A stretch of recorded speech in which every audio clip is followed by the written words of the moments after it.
What's going on, guys? How you doing? I'm in a blah mood today, but had to work today, this morning, so I'm beat. I'm just beat. But I figured, hey, relax, come on here, see what everyone's up to. Like the show itself is still in vacation mode, obviously.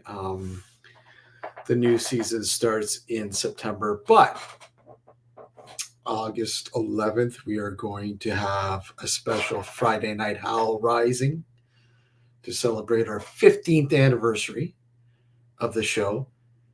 And of course, to pay homage, to pay tribute to our fallen comrade, Gareth Davies, as well.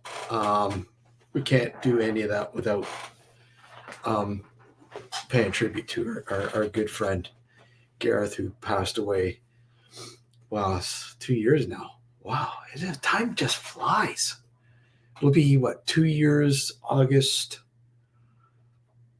15th or something. I don't know, something like that. It was like in and around that date.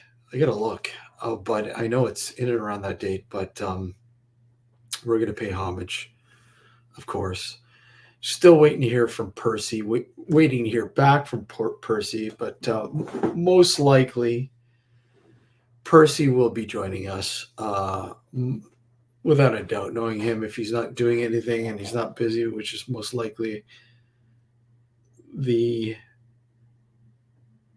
scenario, he will be joining us on the panel. And any of you guys are more than welcome to come up and share some thoughts about Gareth and all sorts of shit. I know a lot of you have been watching our show for the full 15 seasons, well, going into our 16th season. But the reason why it's a 16th season is because we split it up into two. Have been over the past 14 seasons anyway. So this is technically our 16th season now, coming up in August, or sorry, September. And joining us to kick it off is our good friend Reeves Cook, who many of you know. The Paratalk podcast he had been doing, obviously, with Gareth as well, and has taken it on himself and doing a wonderful job making it his own. I know Gareth would be extremely happy at the direction that he has taken the show. It is doing well. He's doing a great job. Thoroughly enjoy it, and I highly suggest, if you are not subscribed to his YouTube channel, by all means, go over and do so. Just type in the Paratalk Podcast with Reeves Cook. The frequency of episodes, it varies, but I notice he tries to get one out a week, maybe a couple weeks, maybe 3 weeks, depending on his life. Obviously, life is gets in the way of doing these scheduled things, because you don't get paid for it, really. I mean, it's not your full-time job. I mean, I wish this was my full-time job. Broadcasting, first a radio show, although we have over the years had sponsorship and all sorts of stuff, but with the radio show, with the radio network, it's a little different. But here on YouTube, it's really changed the landscape of how we present the show. Obviously, a bulk of our listeners are still on the Visions Radio Network. I think the show is pumping out anywhere from, depending on the topic, depending on the guest, anywhere from 100,000 to 180,000 live listeners every Sunday night. And it's held steady for many years now. In fact, it's slightly climbed now that we've started doing it on YouTube. But it'd be cool to translate this into YouTube as we go further on. But because we've met quite a lot of cool people here on YouTube, and tons of really cool, neat people that we enjoy having stopping by and watching the show and chit-chatting in the chat there. Many of you guys, I want to say hi to Tim and Barry and Adrian and Seth. Always good to see you, Seth. Mark, great to see you. Always great to see you as well. And lurkers, please say hello in the chat. Let us know you're there. And of course, click the link. Click the link if you'd like to join me up here. Like I said, it's a completely open show. We're in vacation mode, so I just, whatever comes. Whatever we talk about, and so on and so on. But cheers to all you guys that have. Over there, it's like what? In the UK, it's like what, 6:30, something like that. And you guys are often asking me about, what am I drinking? This is what I'm drinking. Logical Fallacy, West Coast IPA from Southern Grist out of Nashville. Very nice. And it's 6.5% ABV. Hey, Luke, how are you? Good to see you, buddy. And, speaking of Gareth, he was always fascinated with the when we were doing a show together, he'd come over to Nocturnal, or go over there and do one of his morning shows. Well, not necessarily the morning show, because they didn't really have a beer on the morning shows, because it was earlier for him and early for me. But he was always fascinated with the different beers, excuse me, that I would be drinking during the show. The artwork and everything else, he was really fascinated, and I was quite fascinated because he was always a Stella guy. He liked Stella, but he would get into 805, and that threw me for a loop. 805, Gareth, you don't seem like a 805 guy to me, like a craft beer sort of connoisseur. because it's still technically considered a craft beer because they're a small brewery in California there. But I've had a hard time finding it. I mean, I thought for sure when I was in Nashville I'd be able to find it, no problem. Nowhere. I guess they don't have distribution in Nashville, which in Tennessee, which kind of sucks because I was hoping to bring some home with me. I mean, I lucked out when I was in Las Vegas. Some Stellas. What, rare for you, Luke? You don't drink Stella, or is it rare for you to get Stella? Stella seems like it's a pretty easy beer to get now because of the mass production of it. So, but 805, it's hold on. You gotta look at the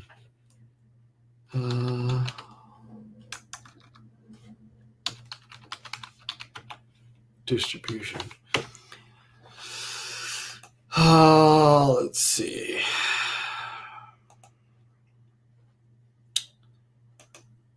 The distribute and here it sucks. I like the drinkware. Yeah, the Yeti is neat. Of course it does. It doesn't. Okay, let's see here. 805. Let's go in there. All beer. So they're like a barrel. Firewalker or Firestone, excuse me, is primarily barrel stuff. Though they do have the regular line, but they do a lot of really gin and bourbon barrel, whiskey barrel stuff.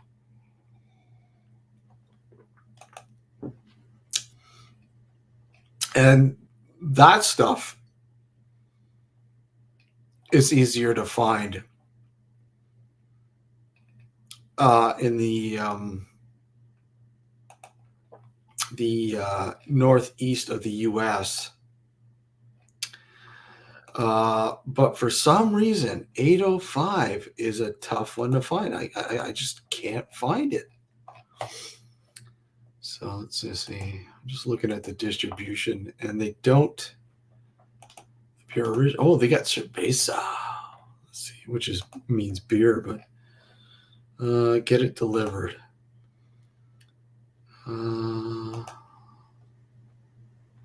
Yes. Got it. Okay. So 6-pack of regular 805, which is I'm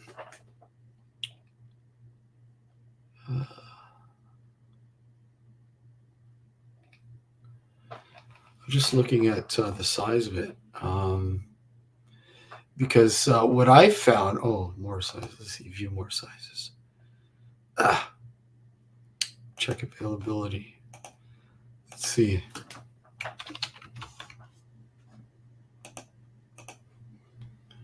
It's Niagara Falls, New York. Okay, let's see. 62. Let's see. So Niagara Falls, New York.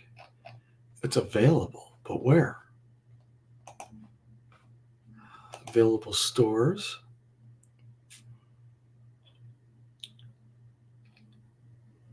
How come, I was looking at some of these. Oh, okay. So now I know it's available. Wow.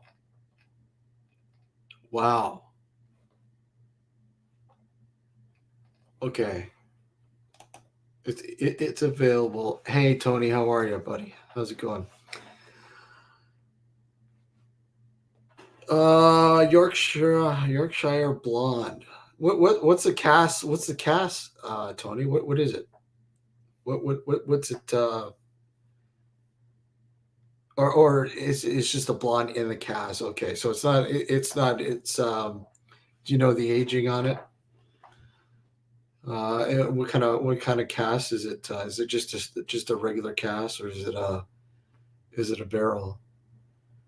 So that's interesting. Yorkshire Blonde. So now that I know I can get it in New York State, And there's a shitload of them.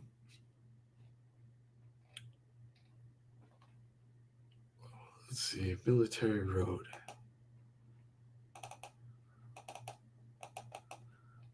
Okay. Military Road. Military Liquors. Interesting. Okay, now I know I can get it across the border, so that's cool. I will definitely be going down there soon and picking up some 805. Hopefully, I most likely not before the anniversary show on the 11th, but who knows? I doubt it though. I mean, it's what is it? The 24th now? Yeah. Hey, Lucy, how are you? Good to see you. Yeah, I don't think it's going to happen before the anniversary show. I was kind of hoping I'd have another King can left of 805 to celebrate Gareth, but unfortunately I won't. So I'm going to be out unless a miracle happens. If somebody's out there and can send me a can or two, I'd love it. I'd love it. But I won't push it. But it'd be nice to have. I don't want to. Stella is just so. It's so easy to get Stella. Like Stella's everywhere, and I know it was one of Gareth's favorite beers. But I think everybody identifies Gareth more with the 805. I mean, am I right? Am I correct? Correct me if I'm wrong. Right? Correct me if I'm wrong. But I'm pretty sure everybody remembers Gareth, especially from the Friday Night Howls. Right? He was always mostly had 805 on him. I mean, he'd have Stella here and there, but mostly 805. Stella's cheaper, cheaper obviously, because I think a six pack of 805 goes for about $14.99 US without tax. A six pack of Stella is, hold on, let's see. I know it's not nearly. Let's see. Where? Excuse me.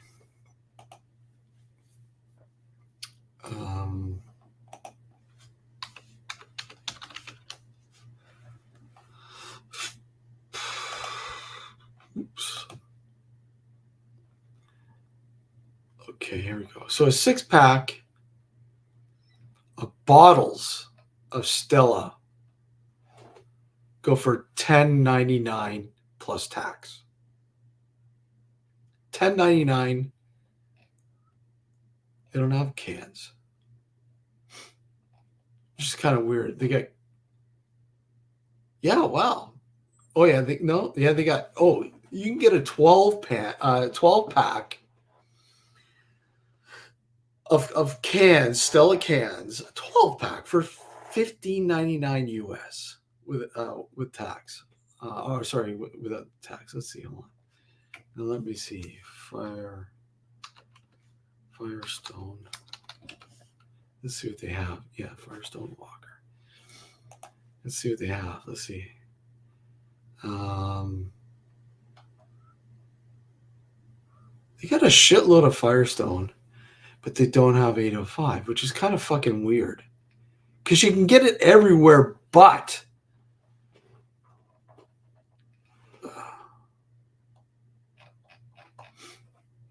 Oh well. I was hoping to have it. Yep. I was hoping to have it. Hamstel or Amstel? I've never heard of Hamstel. I've heard of Amstel. Come on, Tim, you like your Lynx, what is it, Lynx Premium or whatever? The ramped up Lynx?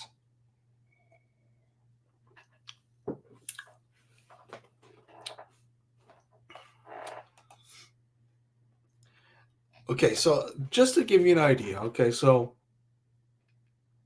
a 12 pack, or sorry, a 6 pack of, hey, Barry, how are you, man? Hey, Steve, calling me out there. Good. I was daydreaming. You was daydreaming. I was watching something. No, I just wanted to compare the prices here. So it's like $10.99 for a 12 pack of hold on. We got another floater. Hey, Tim, how are you? Hang on, let me just. It's that UFOologist legend Malbec Master. Yeah. So It's just okay, we some got of my, so $10.99 for a 12 pack of Stella. Or sorry, 10 pack of Stella here. Or sorry, in the US. So here it is. Let's see. Just 10 pack. If you get a 10 pack here in the UK, they're usually the smaller bottle. Yeah, no, they got the regular size bottle. But here, hold on, I don't like they just had it. Or 10 cans here. That's 440 milliliter cans. £11. 11 pounds, which is 11 pounds is like $17 here. Mm. Okay, so let's see, Stella. Okay, so the difference is for six here. Okay, so six 330 milliliter bottles is $16.95. So Where's that brewed? Is that brewed in the US or Canada? no, Stella now is brewed here. Oh, wow. It was an import. Now because of the increase in sales, especially over COVID, because during COVID there was a lot of imported beers that really their sales hurt because they couldn't get it over here. And they had there was a strike going on at Montreal ports where a lot of the import stuff comes in through. So they had a major strike there. So they said, "Oh, screw that." So they picked a couple of facilities here and they started brewing. They brew that here now, and they brew Corona here. Trust me, it doesn't make any better, but they brew that here, and I don't know, a couple other things. They just started brewing Grosh here now too. No, I was never a fan of that. No. Neither was I. And you can still get links. Don't matter how posh the bottle looks, it's still basic. Links. You can still get links. Green links, silver links, or it's 90 of the barrel. It's 95 cents for a can of links here. No, I'm just kidding. Joe being his element. In a brown paper bag. Joe would hop on his drone, right? Mm. So how are you guys doing? Yeah, good man, good. Yeah, not too bad, Steve. Tired, Yeah. but yeah, not too bad. What have you guys been up to? Working and even when I get home, still working. But there we go. Yeah. Working from home. Well, no, just working, and it's just the dogs. So yeah, constant. It's a constant work-related work. There's no perk in that, mate. Don't worry, there ain't no perk in it. There's no perks in working. Not what I do anyway. No, I mean, yeah, it's well, if you're in a job that you enjoy, it's technically it's a hobby. Yeah. It's not a job anymore. Not many people in the country. It's hard to find those. That's right. That's right. Yeah. Especially the kind of hobbies I have. Hey, Sab, how are you? Yo, Sab. I haven't seen him for quite a while. Yeah, man. Actually, he was. Who was he on Joe? I think I saw him. Yeah, he went up on Joe's in a couple of weeks. Yeah, that's right. I enjoyed watching that as well. Yeah, good to see you, Sab. Good to see you, man. It's been a long time. See, he's okay. Yeah, it's great. You know, it's funny, Barry. I was watching the other day on YouTube. I don't know fucking why, but I was watching I have no idea with these Japanese women in bathing suits, and I don't know what the fuck they were talking about. We've got a link for that. YouTube or Pornhub? Which one? No, it was on YouTube. Are you sure you went on OnlyFans? No. Hold on. Let's see. Hold on. Let's see if I can find it. You haven't been hanging around Andrew Tate's websites again, have you?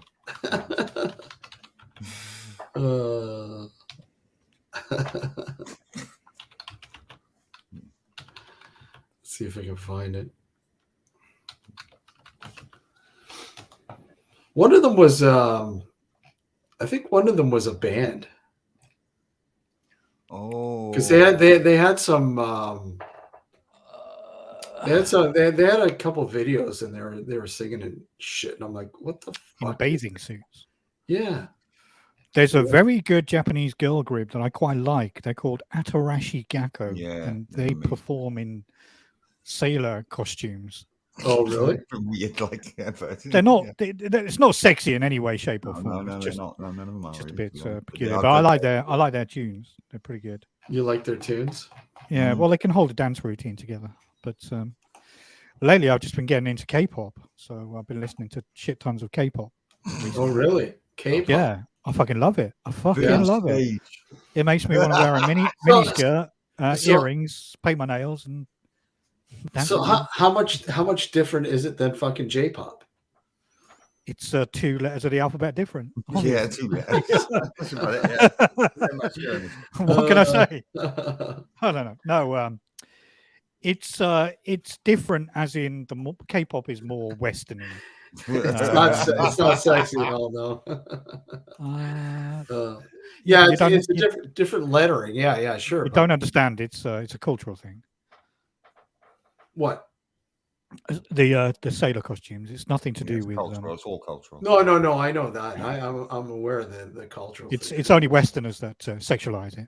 In Japan, obviously, it's not really just schoolgirls, isn't it? But they're not schoolgirls. They're 20-year-olds. So, yeah. Yeah, it's I really like the music. I think the music is fun and why do you think Westerners sexualize it? Because it's what Western culture is all about these days. Western culture is very hypocritical in many ways, isn't it? Because it's like I've been watching some of the reviews coming in about this new Barbie movie. Oh, and yeah. for a Barbenheimer. Yeah, for a society that yeah, exactly. proclaims it wants equality and diversity, it has just pumped out a movie which is essentially about Does 18 men, and it's just insane. Yeah, it's just insane. That it's insane that a movie like that would even get made. Yeah. If you think about that movie being made in the 90s, it'd be like fucking Transformers, wouldn't it? It would be like all action, and it would be Barbie, and it'd be a cross between Disney and Raw Deal or something. But I just can't believe that they've made a movie nowadays where it's just about hating men. It's just outrageous, and it is literally a statement on where our culture is at the moment. It's just crazy. I think Western culture is very hypocritical in this sense. Well, yeah. People get upset about these bikinis in supermarkets for 6-year-old girls, which is wrong, inherently wrong. They sexualize young girls, but the truth is, if you watch anything to do with Western culture, it's about sexualizing young girls at the earliest possible age. It's fucking outrageous. Yeah, but I mean, it all has. Again, cultural is the main ingredient here, Barry. Because I mean, when coming of age here in the Western world is later. It's supposed to be later. It's like 16, 17, 18 years old sort of thing. But coming of age in certain other cultures, it's a lot younger. I mean, you're talking about 14, 13, 14. You got to go out and work. You got to do this. You got to do that. So you got to have a family. You got to do this, right? Yes. I mean, here. But that doesn't make it right. It doesn't make it. No, I'm not saying it does make it right, but I'm just saying that's just the way the culture is. See, right? My premise is that as countries develop more and the people become more aware of the world and the universe around them, is these legacy things should eventually disappear from the culture.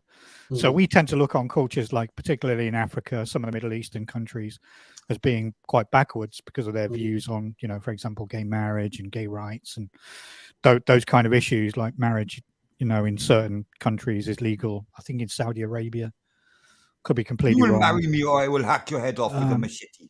You can go like married at 9 years old. Yeah. Hey, Mick, how are you? Yeah. Hi, Mick. Hi, Mick. Just it's a very peculiar place we're in now, where our culture is extremely sexualized at a young age, but we are quite conservative in our values. It's very bizarre. Yeah, it's interesting that you say that, because I mean, literally everything here in the Western world becomes a fetish. It seems, Well, and if you look, for example, all the Western countries that change their Twitter logos or social media icons for Gay Pride Month in the West, they're all got rainbow flags. But you go onto the social media feeds of the same companies in different parts of the world, and they don't change them. they don't change them. No. So, are they really supporting gay rights, or are they just going with the cultural? They're just going. They're going wind at the time. They don't want to take any flack in that particular region. Yeah, so I'm sure if you were in Saudi Arabia and you were faced with having your hands cut off, you would declare alcohol to be the evil of all evils, because those Middle Eastern countries don't drink alcohol. They? What you don't right. you don't like Twitter's so don't go there, Tim. Yeah, you don't like Twitter's you don't like Twitter's new logo, the X. I can't kiss my girlfriend on the beach. I fucking love it. Oh God. No, it's done. It's good, but it's done because X is the unknown, isn't it? And if you've got a social media platform that everyone knows about, it doesn't make any sense to call it X. Well, let me ask you: Do you think the age of the internet has altered that perception? Do you think in the West? Do you think it not necessarily altered it, but maybe sped it up and to a degree, increased it? I think social media in general has changed Western countries in very dramatic ways.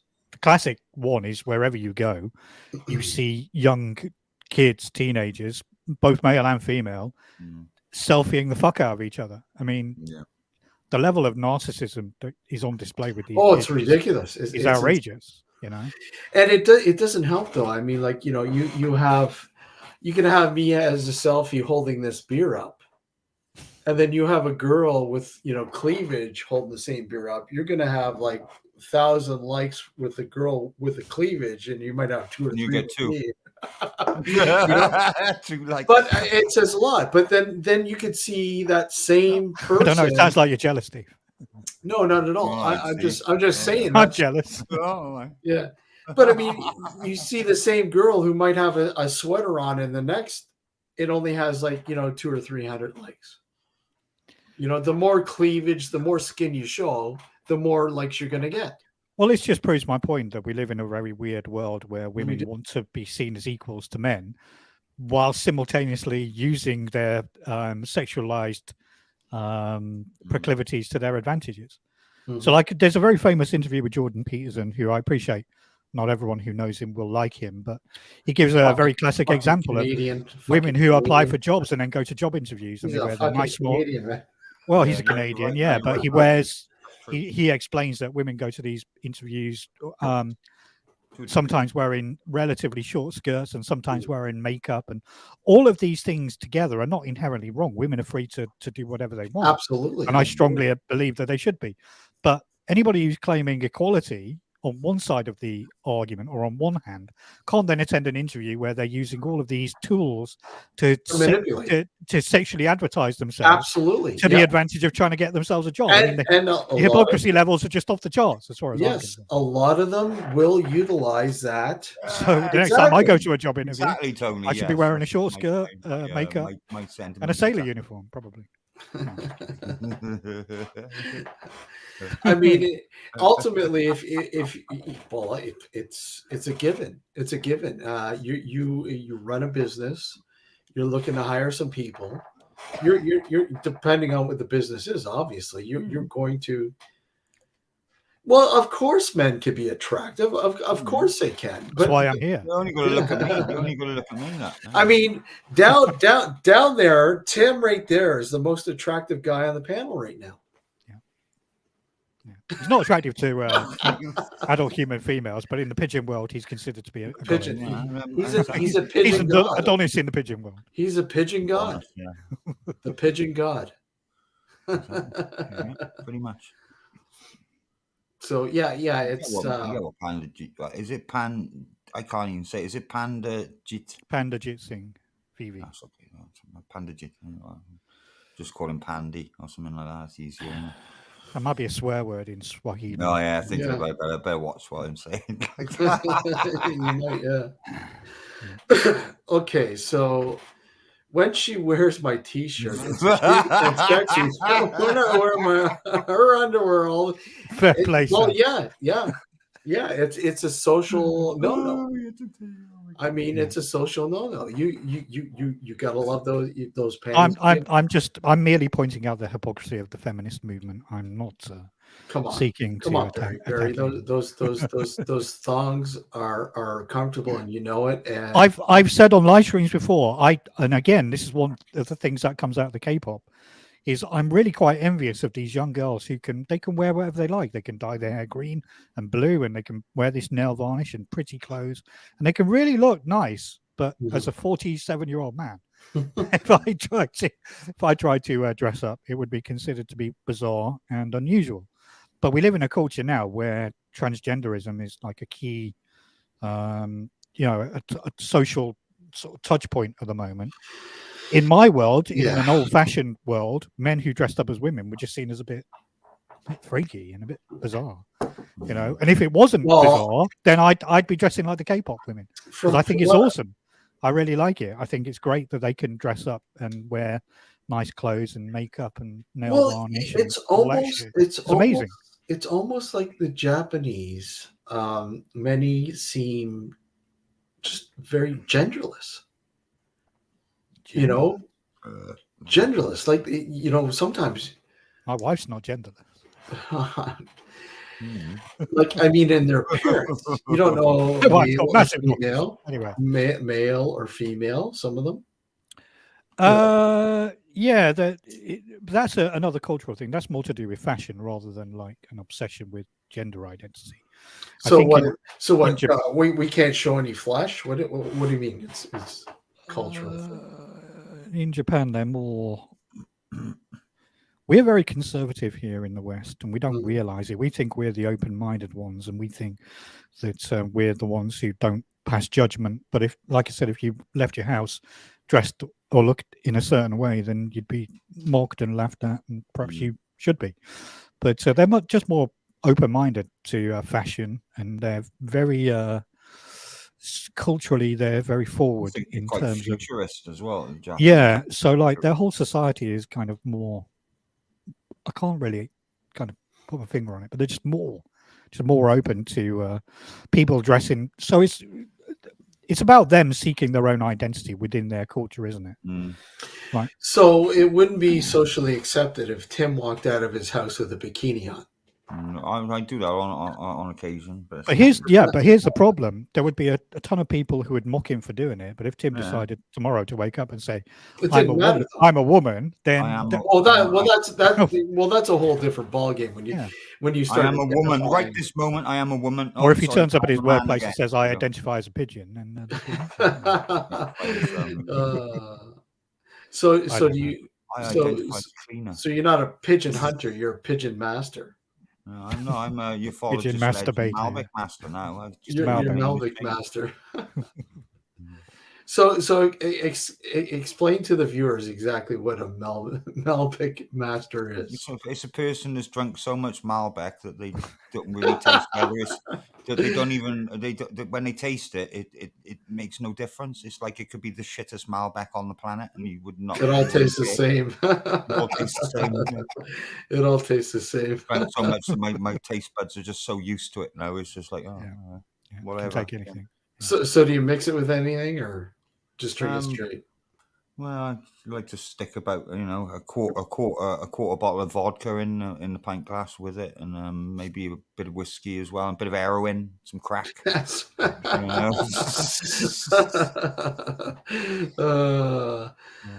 you go. What about you, Steve? What do you think? What do you think of dead prostitutes as well? What do I think of? Dead hookers.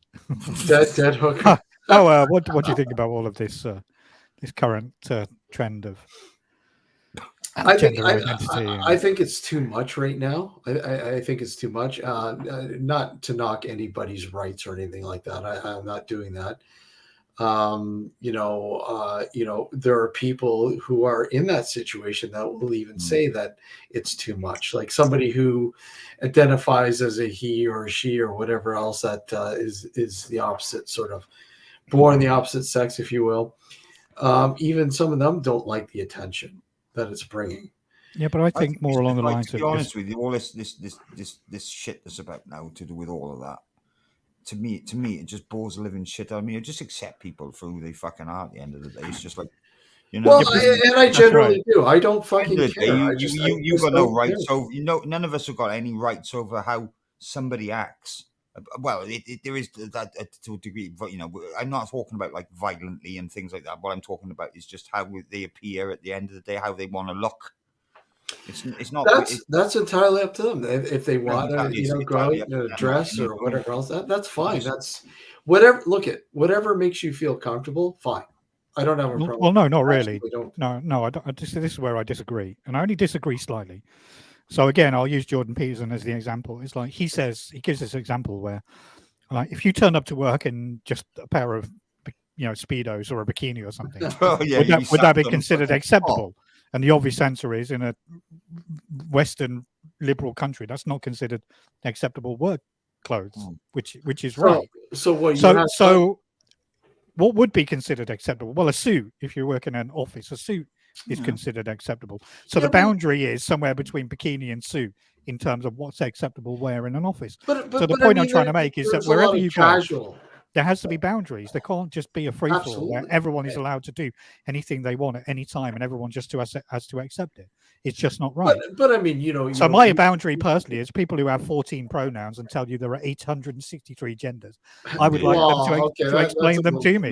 Sorry, there are only two. It's just insanity. Whether you like it or not. But I mean, okay. So I'm very quick to call these people out as being mentally ill, and they're stupid. Two genders, whether they like it or not. There is correct. So it goes back to the fundamentals. Most grocery stores, you go to a grocery store now. It's narcissism. Most of the cashiers will be wearing Lululemons or tights or whatever else, right? Interesting that you notice these things, Steve. Oh, absolutely. But I mean, if that's a very tight pair of yoga pants you're wearing. If a guy was to go into work and wear those same pants, correct. Wait, you're showing off too much in the front there. You're showing too much package. What the hell? I think that is sort of the argument right there, right? That's one of the key but these points. So these are unwritten social boundaries that are placed, constraints on us that are placed on us by society in general. They're not constraints that nobody has written, to say that men can't wear yoga pants. Obviously they can, but it's about the appropriateness of it. So this is where I disagree strongly with gay pride and their parades. Is I have no problem with gay people and bisexual people and all of the other letters of the alphabet. They can do whatever the fuck they like in the privacy of their own homes. But my key point here is that I don't want to celebrate your sexuality. And you're not special just because you're gay. It doesn't mean you're important. So why are we even having a parade about it? Why should we when they don't celebrate? They don't celebrate straight people. That's what I was going to say. It's because it's not important. No, would you be happy if there was a straight day? It's almost like a temper tantrum straight weekend going on. Like, what would a straight? Oh, look at me! Look at me! I like? Need to be looked at. I need to be looked at. Oh, look at me! 15 bowls of Malbec and a pigeon. Yeah, and a bowl of Fruit Loops. Yeah, well, Fruit Loops especially. Yeah. I know. I mean, very weird. But I mean, Barry, what is normal now? I mean, honestly, let's think about it. What is normal? I mean, nobody really exhibits normality anymore. Well, normal is what most people do, isn't it? That's kind of the way I see it. Well, normal is what you do normally. Yeah, it's normal. But I mean, so if you work in an office where most men wear suits and ties, then the normal work attire in that office is a suit and a tie.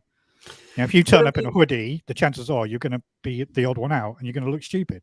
But unless you work in a tech company, in which case it may be perfectly acceptable. And that's what I mean. To turn up in a hoodie, in which case if you turn up in a suit and a tie, then you would look ridiculous because you work for Facebook and you don't need to wear that. So again, it's not something that can be defined very clearly, but it's about what are the norms in that situation.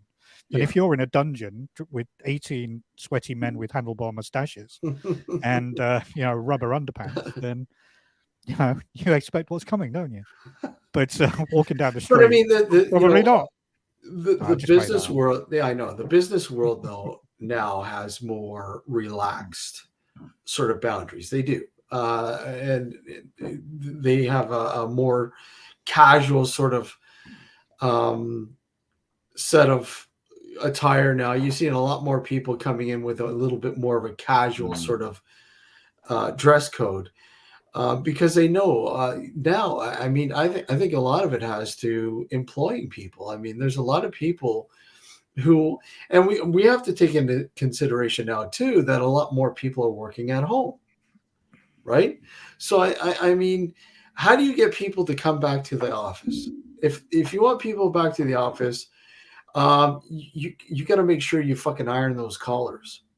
Have you? Are they going to come back to the no? They'd rather be in a casual sort of scenario. There's a meme video going around at the moment. I've seen it quite a few times, and it's basically it consists of a young girl crying, filming herself with a phone, telling us the story about how she was rejected somewhere because she has this condition she calls time blindness. Time blindness, which means that in her world she has difficulty being places at a certain time. So therefore her argument is that why should she live in a society where people demand that she be on time at certain places? Is that an actual condition or just? Well, this is the point, is that's completely made up. Because the fundamentals of life consist of, people adhering to a clock, and we all agree that's the time. And if you and I want to meet, then you need to be at that place at that time. There's no such condition as time blindness. So again, the point here is that not about the video. The video is just a symptom of the wider condition, which is that rather than see themselves as the problem, they see the world as the problem. And rather than want to change themselves, because they're the ones with the issue, they want to change everybody else to make them conform to their particular version of the world. And the reality is that if we all ended up living life as woke people would want it, then society would cease to function in about 10 seconds. Can you imagine your local police force? There's a man in the street and he's being stabbed. He's been mugged and he's being stabbed to death by 5 angry teenagers. And the first police officer that turns up says, "Oh, I'm really scared of blood and I find this incredibly traumatizing and I can't deal with it." Obviously, there's no such police force on Earth. So using kind of Andrew Tate logic here, when you call the police, you want big, strong men who are very masculine and can deal with shit. And you don't want people who have got 400 genders and pronouns attending a stabbing. I'm Mrs. PC Brady. That's it. And you only got to look around now, and you see the type of people in the name of diversity. The type of people that being recruited as police officers. We know you're being shot at. It'll be okay, though. Don't worry. We'll look after you. Come the Melback is talking now. That's what it is, though, isn't it? It's just bollocks. I want everyone to be happy at the end of the day. It's as simple as that. And if people are happy identifying as these things in their own heads, then do you think a lot of it has to do with a lot of people that maybe people just don't like change? In what sense? Change of on a whole. Like, I mean, for instance, you're a guy that doesn't like change. You just like everything needs to be according the same. I mean, it's just different in every generation. I think that's what it is. Well, obviously, I mean, generations are different. I mean, the 50s, when you compare the 50s to now, of course, you got a huge difference. We had our some change is good, and I'll go with it. So, absolutely. In my workplace, we have transgender employees. There are people who come to work and they're transgender, and I think it's great that those people are included in the workplace because they should be included. But here's the problem: they're still transgender employees. They're still a biological sex who's transitioned to another, so you can't not see them for what they are. It's not. We don't work in fairyland. We don't work or live in this imaginary universe that other people create for us. We live in our own reality. For Disney, right? We live in our own reality. There is only one truth, and there is only one fundamental underlying reality. Yes, the world is a grey place, and there are lots of grey areas. But in terms of the fundamental truth, there are some fundamental truths that can't be changed. It's not a matter of whether I don't want to change, to acknowledge these 800 genders or not. It's a case of I just genuinely.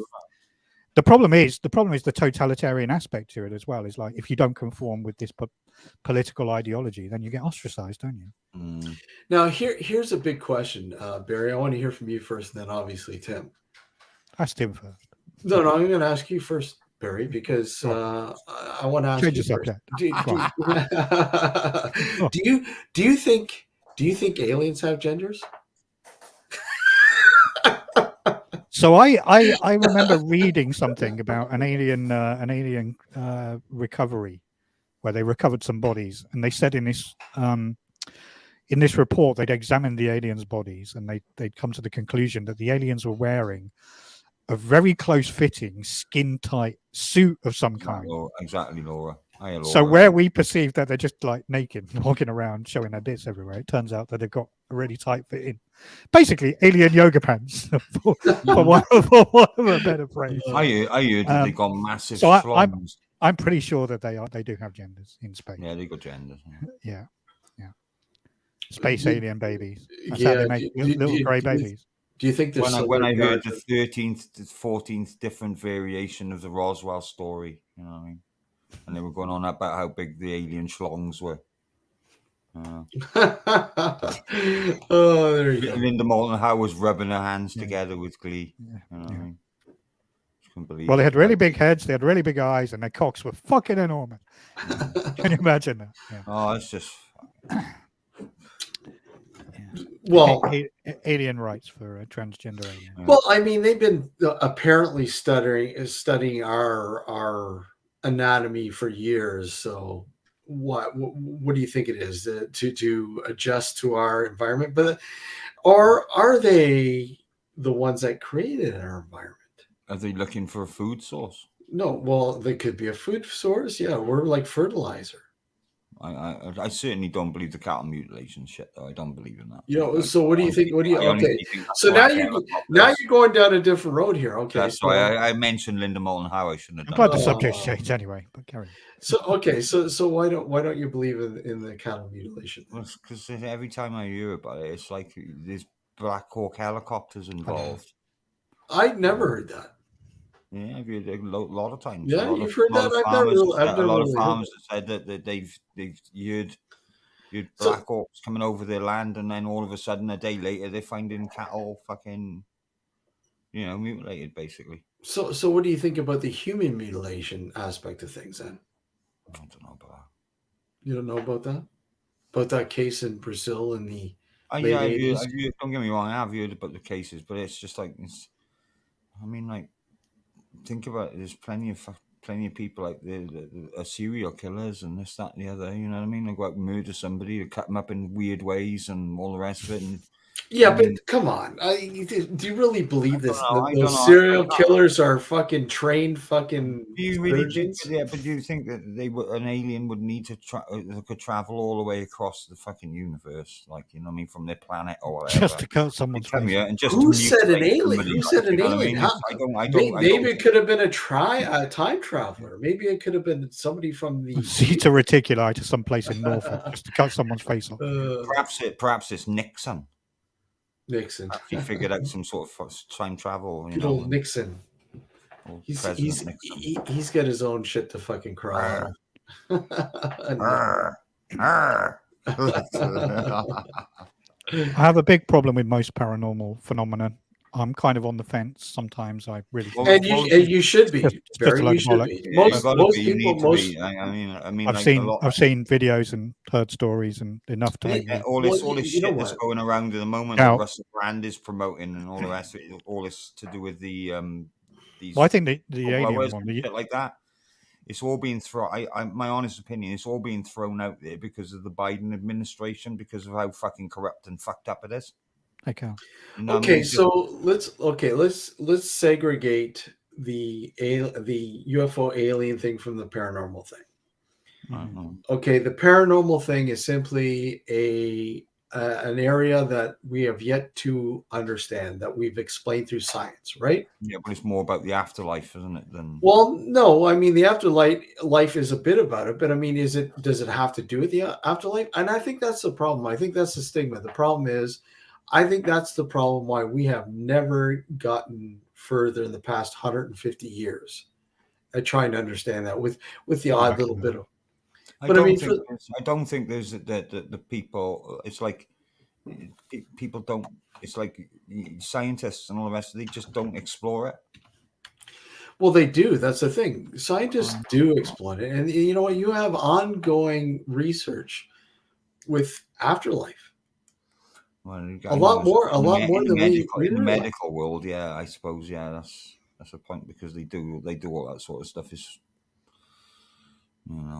it's like I just don't see it as it's like there's more interest in ufology and more interest than actually the spiritual and spirit side of things. I'm not saying like spiritual. I mean spirit side and ghost side of things, and it's.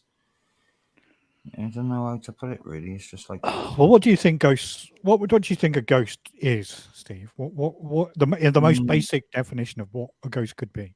What do you think it is? I don't think a ghost is anything. Right. I think the terminology is so fucking archaic. It's ridiculous. Anyway, next subject.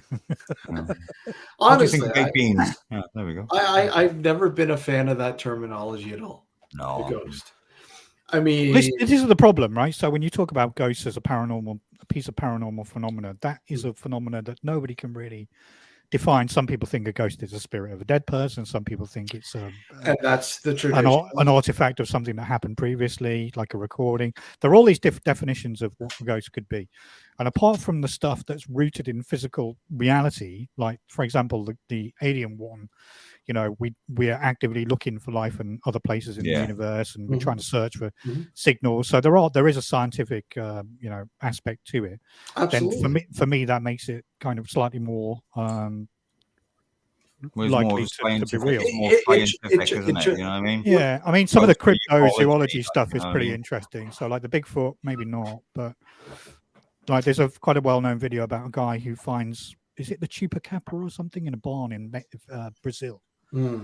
So it's this footage, really dark, late at night, and this farmer's caught what he says is a chupacabra, and then the camera follows him into the barn, and you see this creature which you can't really explain what it is, and it runs away, and he says it's the chupacabra, which may or may not exist, but either way, there was something physical there that could have, in theory, been studied by science. So I think the ones where the paranormal phenomena where we can at least start to look at it from a rational perspective, for me, have far more credibility than people who just see clouds in the shape of faces in the sky. Well, that's pareidolia. Yeah, I see them all the time. But I mean, you orb, Karen.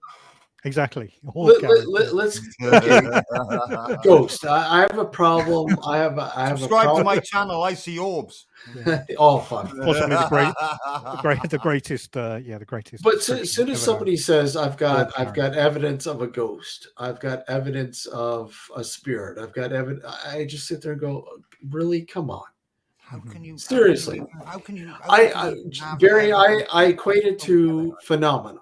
And that's exactly it. It's something. It's a phenomena. That's what it is. You experienced phenomena, something that is yet to be explained, and most people don't even critique it or criticize it or scrutinize it or analyze it. That's down to the psychology of the people. Made a good comment there. There's a good comment there. People believe in all sorts of things that have no physical manifestation: politics, love, gods, ghosts, etc. Yeah, exactly. Yeah, but that's not necessarily paranormal. That's just that's UFO. a question of faith. But I mean, if you're to sit there and say, okay, look at humans.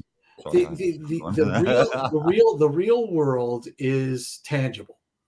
Yeah. Now, if you're to say that, I would say you're fucking full of shit, because not everything in life is tangible. Not everything is tangible in our existence where we are currently right now. Because we are filtered through our senses. right? Anything outside those senses is not real. The example, it's not supposed to be. the example of an animal. If you sat in a room with an Well, no, animal that's staring at something, and it's there, and it's got its A eyes germ. fixated A on germ. something, Look you at a can't see germ. it. Didn't exist until 100 years ago. yeah, but that's It's science explaining something. a philosophical problem. Did it? What is a physical? If a tree falls in a forest and nobody was around to see it, did the tree even fall? Well, yeah, the tree did fall. Jesus, I mean, well, I it can't gets believe you it just gets said it's that. a very That just deep rabbit fucking- hole. I'm having my mind is going. Woof. No, it's a very deep rabbit hole, and when you start to I know, open I this know. rabbit hole, it just means you get lost very quickly.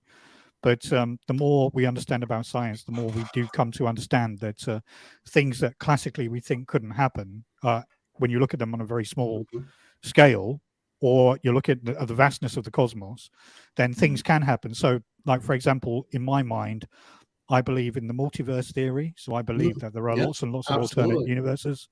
Dr. And, Barry Strange. Yeah, exactly. Dr. And just very strange. Thank you very much, Tim. Very strange. And the bottom line is that my personal belief is that all things that can happen, will happen, can happen, are happening, and will happen in the future, Yeah, or have happened in the past, and everything exists kind of on a coherent single whatever. So, fundamental in terms space-time. of the When there's multiverse, dimension after do So you by mean definition, paranormal events do exist and they do happen in reality. glitches in the reality? That's right. Yeah, That's right. exactly. I But do if you believe that, yes. but quite clearly from other people's perspectives, if they're tuned or programmed to believe in paranormal phenomenon, then I would suggest, because on the basis that they're more kind of attuned to it, then they're more likely to see it.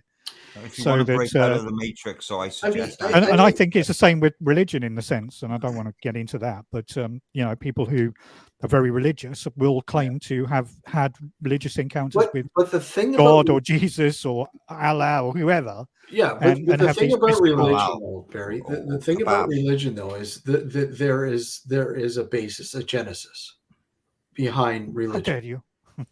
right? There's a reason why it's there, right? Not necessarily meaning it's fucking it, but I mean the fact is, it stems from something, and what do you think it stems from? I mean, there's a I reasoning think it behind. stems from Dr. Demon God. Yeah. Oh, fuck. Okay. Just for that. Oh, just for that. Yeah, here we go. What did you go and do, man? What did I go through? What did you go Well, and I do? thought I would be fucking helpful and go over there. Pan the camera over there. Here, over there. See over there? That's a That's a nice little rock. pond. However, you see Little this? pond. You see this right here? Right here? Right here? Look at this. Right here.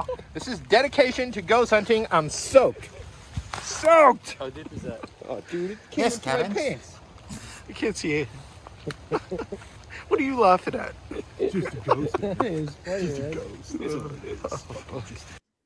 man. Wow. Uh, Ghost hunting in all weather. Well, at least he saw the pond. That's the main thing. He saw it. He went into it. That's the only reason why he saw it. You wouldn't know any different because the leaves. No, you don't see it. Hmm. You don't see it, but it Oh, was. Tim mentioned earlier about the afterlife. Yeah, people who worry about the afterlife you just worry about being alive. Never mind about what happens when you're dead, because you won't be around to see. Okay, it. so only gonna let do me is ask probably you, be dead Barry. for 5 minutes, there we go. What's your explanation as to what might happen after you? I don't think anything happens, and I think most people are fearful of it because, again, it's the unknown. We all die, and nobody's ever come back Okay, so to tell us what it's like. So you don't Fuck you, think man, I died. you don't think that Oh, the core energy that you Yeah, but you didn't come back as the same person. Tim. No, it was Okay. rubbish. When I died, it was rubbish. It was just you Okay. don't believe that your energy and transitions. When Is that you what you're you went down, and when you came back, I you came up. I had to manifest a bar in front of me. You don't believe that your energy. Hell is a pub. Then I manifested some really hot looking women to around as well, and then a jukebox. And then all of a sudden, I heard my old man shouting at me, 15 Korean. "Wake up, you guys dancing bastard!" around in, And I woke up and I was like, "Oh my god, fucking hell, I'm in hospital. What's going on here?" I obviously, Hi, John. inhaled too much creosote. There we go. When I was doing work. So you don't believe in the transition of your energy. You don't believe, because I mean, we all know it's well documented that energy is infinite. It doesn't Well, die. let's examine it in a little bit more detail. So Jesus died and was resurrected and came I'm back not to life. I'm not talking about the religious aspect. I'm talking about the energy. Well, that anybody, body, any your body's made up of energy, is it not? correct. Yeah. So where does that energy go when you die? Your physical vessel, if you will, where does it? Where does Are you the saying energy? that? Are you trying to tell me that I was, I'm a product of Duracell or something? No, Well, no. I haven't got any energy whatsoever. You're telling me like a you're bunny, body. Okay, so we're getting into the non-physical I know aspect what you mean, of Stephen. life, right? And it's there. And if you want to tell me it's not, then you're fucking blind. Well, obviously you're blind because you can't see it. But where does it go, Barry? What does it do? And that's the question. So the atoms and the material that our physical bodies are made up of, it's pretty well established that the elements that make up humans came out of the centers of exploded stars, supernova, billions of years ago. So we are star stuff, or less romantically, nuclear waste. Yeah. So that's where we all came from. So we're not separate from the universe. We are part of the universe, but the physical energy that makes our bodies just goes back into the universe. There are many scientists who believe that the total energy density of the universe is precisely zero for a whole load of technical reasons. Okay. But the energy inside the universe is neither positive or negative. It's zero. So using that logic, I think that it's always a balance. So when you die, the energy that formed you is just distributed evenly throughout the rest of space. So some of the elements, it depends where you're buried, doesn't it? Or if you're burned, the energy is converted into don't you chemical think the energy. I'll give you my thoughts. I'll give you my real thoughts on whatever. Well, this is it, right? So there is such a thing as stopped, right? When my heart stopped, I'll give you my thoughts on it now, right? And how it made me feel. And then you'll understand. Maybe you'll understand something, maybe you won't. Right, I did a load of creosote in for my uncle. I was using it was in a barrel. I was using a big, huge brush to put it on the fencing that I needed to be done. It was a boiling hot day, and I inhaled a bit too much creosote. Right, well, I didn't have a mask on or anything like that, and of course, creosote is highly toxic. It can kill you, like you know what I mean. Basically, can kill you. Yeah. If you inhale it, and I was young at the time. I used to ride a BMX. I used to live up the top of this massive hill in Abergavenny, and my uncle obviously was down in the bottom of Abergavenny, so I'd have to ride back, or I rode back home. Didn't feel nothing about it, and I went to my mate's house. And I finished doing the job and all the rest of it, and went home to my mate's. Like, get to the bit where you die. I had a smoke with him and all the rest of it. I had one bomb, right, and I couldn't stop throwing up. Hey, Rick. And it got to the point of where I was throwing up so much that I had nothing left in me. I was just retching. And of course, it got to the point where it got a bit too much, and it literally like made me I was just fucking basically paralyzed. I couldn't fucking move off. I literally was like I had my head in the toilet at my mate's house, like, and it was that bad.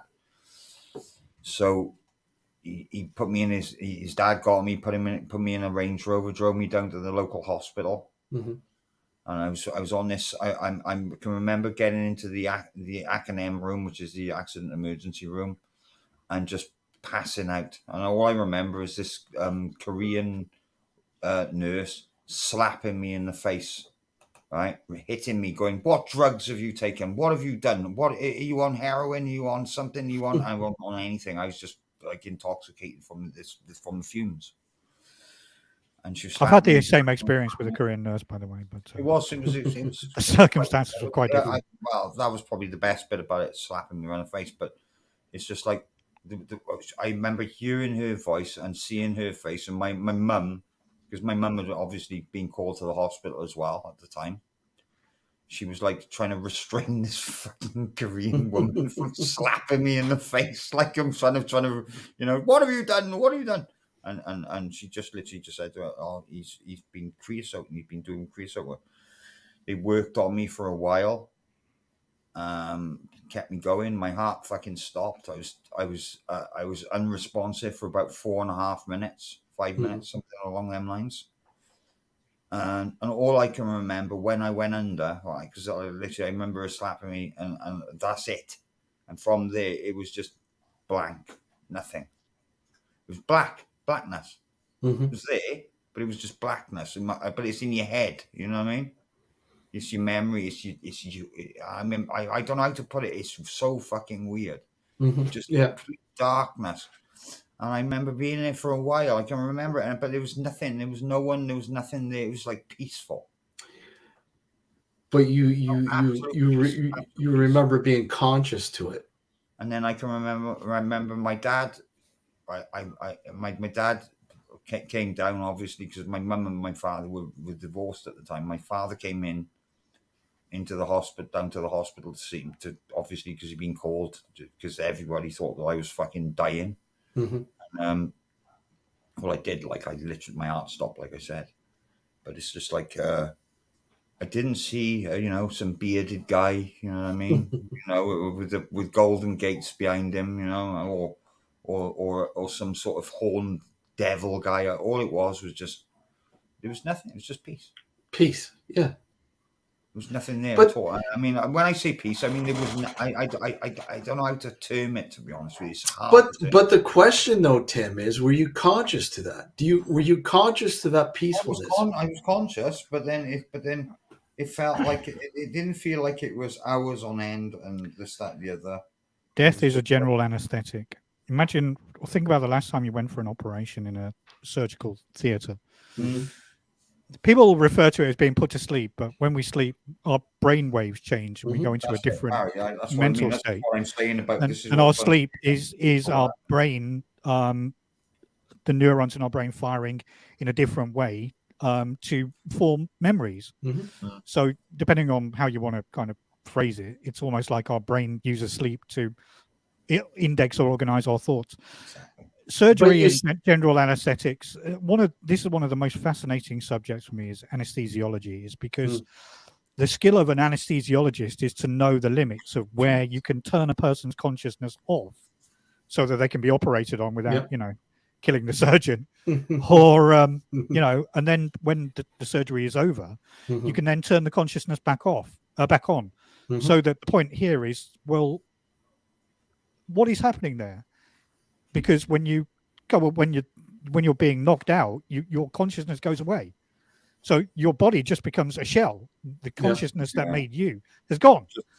And then 2 hours later, when the operation is finished, they're able to bring you back. Like a car, and when you eventually come around and your memories start to come back, the circuitry in your brain starts working again, the person that makes you then comes back. So it's a completely different thing from sleep. So, in my opinion, it's quite easy to explain what happens when we die.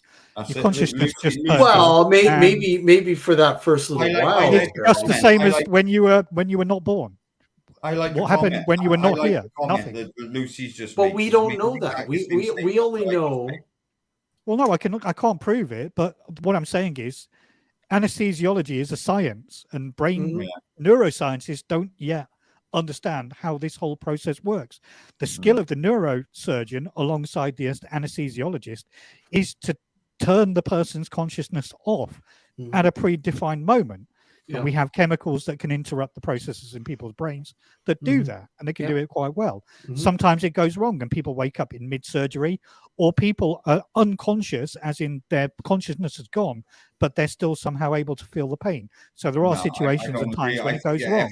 When you die, you go to the island like in Lost. Yeah, but when you die, for me, it's as simple as this. Your consciousness just goes away. The consciousness is not an extra thing. It's not like a spirit or a soul that inhabits your body and then it is able to go somewhere else when you die. It forms part of the same energy that John was referring to earlier. Equals mc squared. The energy is equal to your mass times the speed of light squared. That's what the equation means. It is the same thing. So when you die, there is nothing that's going to, bring you back. And in terms of like the physical death, well, your body rots. So if anybody was going to be brought back Frankenstein style, then their body would have to stop decomposing and somehow reconstruct itself, because it's been proven through cryogenics. People have never been able to be frozen and returned years later, because cryogenics, the process of freezing somebody Doesn't and work. stopping the death of the person and the rotting of their physical body, it doesn't work. I mean, if it worked, We can't stop those processes. We'd be fucking brilliant. But don't you Well, it wouldn't think, really, would it? No, but don't you think, Barry? You wake up and all your clothes are out of fashion. You're like, what's going on? You know, here? Where am I? I've heard several theories, and a lot of people talking about this. The fact that, you know, when you die, you enter the real world. We're in fact not living sort of a real life. This is the setup for the real life. And I've heard this from several people, even scientists have mentioned this. But the fact that the transition between, do you think perhaps where we are at now, our lives are at now, and when we die, maybe that's when we're really born. Is that but that's what I mean. Do you think there is a direct connection, a direct transition between death and birth, and that's why we don't remember? So you're talking at the moment of your death, when you get reincarnated, you can't remember the past life. Yeah, that's what I thought. I just thought that then, Barry. Reincarnation just came. I mean, obviously, you have people who have these. I'm not sure whether you have deja vu, and then you have past life regressions, and you hear about all these stories, and some of them just seem like outlandish. Like, how the fuck would that person know how to speak? Latin, and they're living in fucking buttfuck Idaho. You know, is that real place? Buttfuck Idaho. It's a really interesting question. Personally, like there are different ways to explore it. Like I learned quite a bit about Tibetan Buddhism from a friend of mine quite a few years ago, and that whole religion is predicated on the fact that if you're good in this life, then you'll be reincarnated. So the idea is you reach a spiritual nirvana, from an egg on a mountain top, and then you get reincarnated as a better thing in the next life, so that there is nothing to die. Your body is the vessel, and the thing that inhabits the body just kind of moves from body to body. But the human, you see, this is the problem. Is like it's kind of acknowledged that the human species has only been around for like 200,000 years. Maybe a bit longer, maybe a bit less. But the prevailing thought is 200,000 years that humanity has existed. They've done rough calculations on the back of a cigarette packet. They've said that maybe there's 100 billion human beings that have ever lived. It's like, that's a finite amount of human beings. Yeah. So you can't be reincarnated as 100 billion human beings, because who are the other human beings? So that's the question. So, like, in my mind, the religious aspect is completely ridiculous, and it doesn't make any logical sense. The scientific reality is that we just don't know. That's the true and honest answer. But my gut feeling is that reincarnation makes no sense. Reincarnation makes no sense. No. That's it. Now, here's the thing: when Barry passes away, you'll come back as a gerbil. What, in one of those plastic plastic balls? Don't hurt me! Don't hurt me! Loads of peanuts in his cheeks, like that. Yeah. Where is this? Buttfuck Idaho? I don't want to be here. It comes back as gerbil in Buttfuck Idaho. Yeah, I just think that the whole concept of reincarnation is. Again, you have to look at the religious aspect. The main predominant reason for religions to exist is to control other people. And you do that through a combination of fear and social constructs. So that you tell people, if you don't behave in a certain way, then when you die, you go to a really bad place. And it's really bad. You know, it's not even. Well, wasn't the Buddhist just leader, not nice? It's just it's evil. I think the Buddhist leader recently, what's his name? The Dalai Lama. Tibet, the Dalai Lama. Wasn't he criticised because he was touching? I'll be right back, guys. Wash and break. Keep going though. You're doing great. He was touching kids, apparently. Well, I don't know. The Dalai Lama is a really interesting guy, but he's just a man, isn't he? He is the Dalai Lama. But just like the King of England takes a dump at 3 o'clock every day, probably. The Dalai Lama is just a man, and I think that. Wow, where would the royal family be without their anyone who shows up in religious robes is potentially a paedophile or a weirdo, in my opinion. Yeah. But I don't know. Change the subject. Let's talk about the Women's World Cup, of which I know very little. Yeah, that's fucking amazing. That was. No, I haven't watched any of it. I'm just kidding. I enjoy it. I always enjoy the Women's World Cup.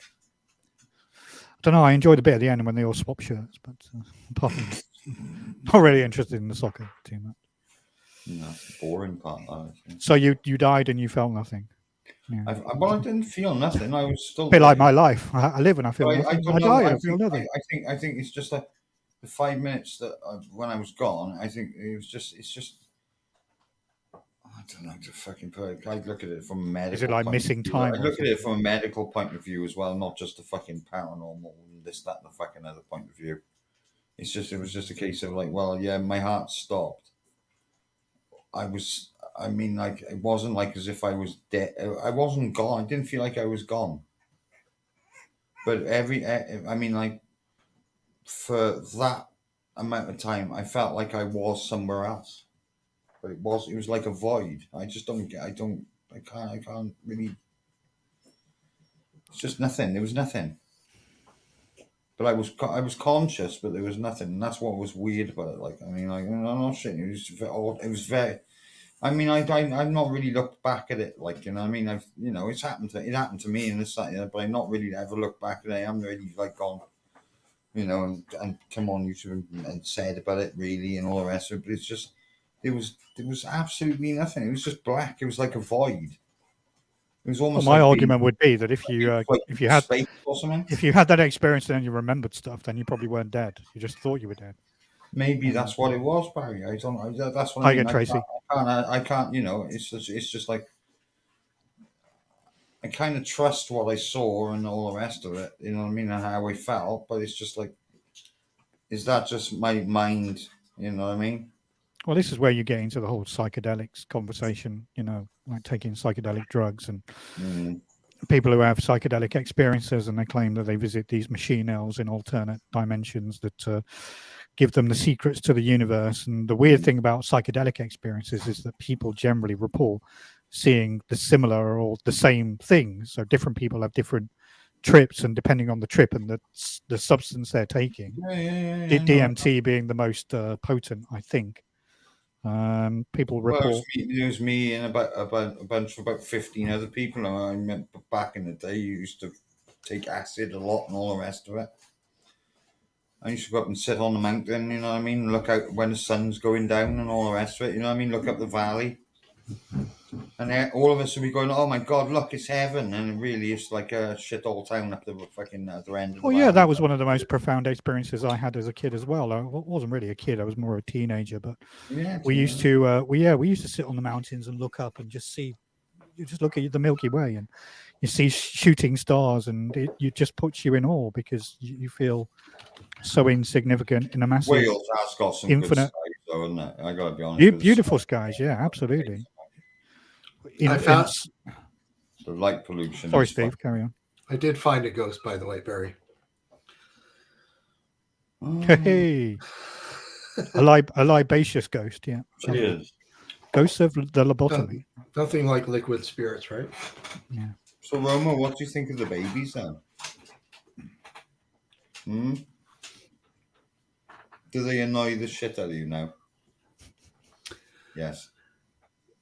Interesting. What is? You hear that quite often. My dad said death was dreamless sleep. Interesting. Well, the psychic might have a vested interest in trying to keep you coming back, Lucy. So, that makes total sense. Mm. I'm not denying paranormal phenomena. That's what I'm saying. I'm very open-minded to the fact it's it there. may well exist. But people who tell me they've seen stuff, generally speaking, the people I'm like, you probably didn't. There is fun. Like I said, I'm very, very skeptical with a lot of stuff, and you have to be. But it's like the moon landing conspiracy. Yeah, it's like people say, "Well, you won't know unless you go there. How can you possibly know?" And then went to the moon unless you go and see the footprints. It's like, oh my God, Stanley Kubrick I made don't a really video need to go to the moon to believe it. You know, on the basis that if it was fake, then possibly 200,000 people would have to kind of comply with the conspiracy. So it doesn't make sense that amount of people would basically lie. But Stanley Kubrick made a video about the moon landing. Yeah. You know, but at the end of the day, that was debunked. We've been there. Come on. Because it wasn't even Stanley Kubrick that was actually on the video. It was just some guy that looked like him.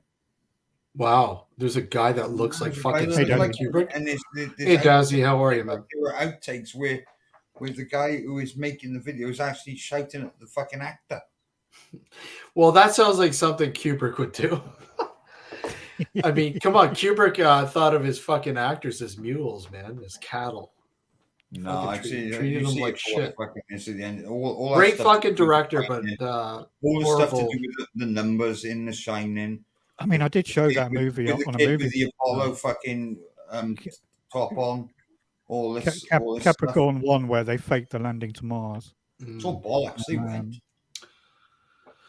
That movie doesn't go anywhere into. Most people have seen the footage of the fucking rocket. Come on, they're the same guys that fucking tell us that the fucking Earth is flat. Don't you know?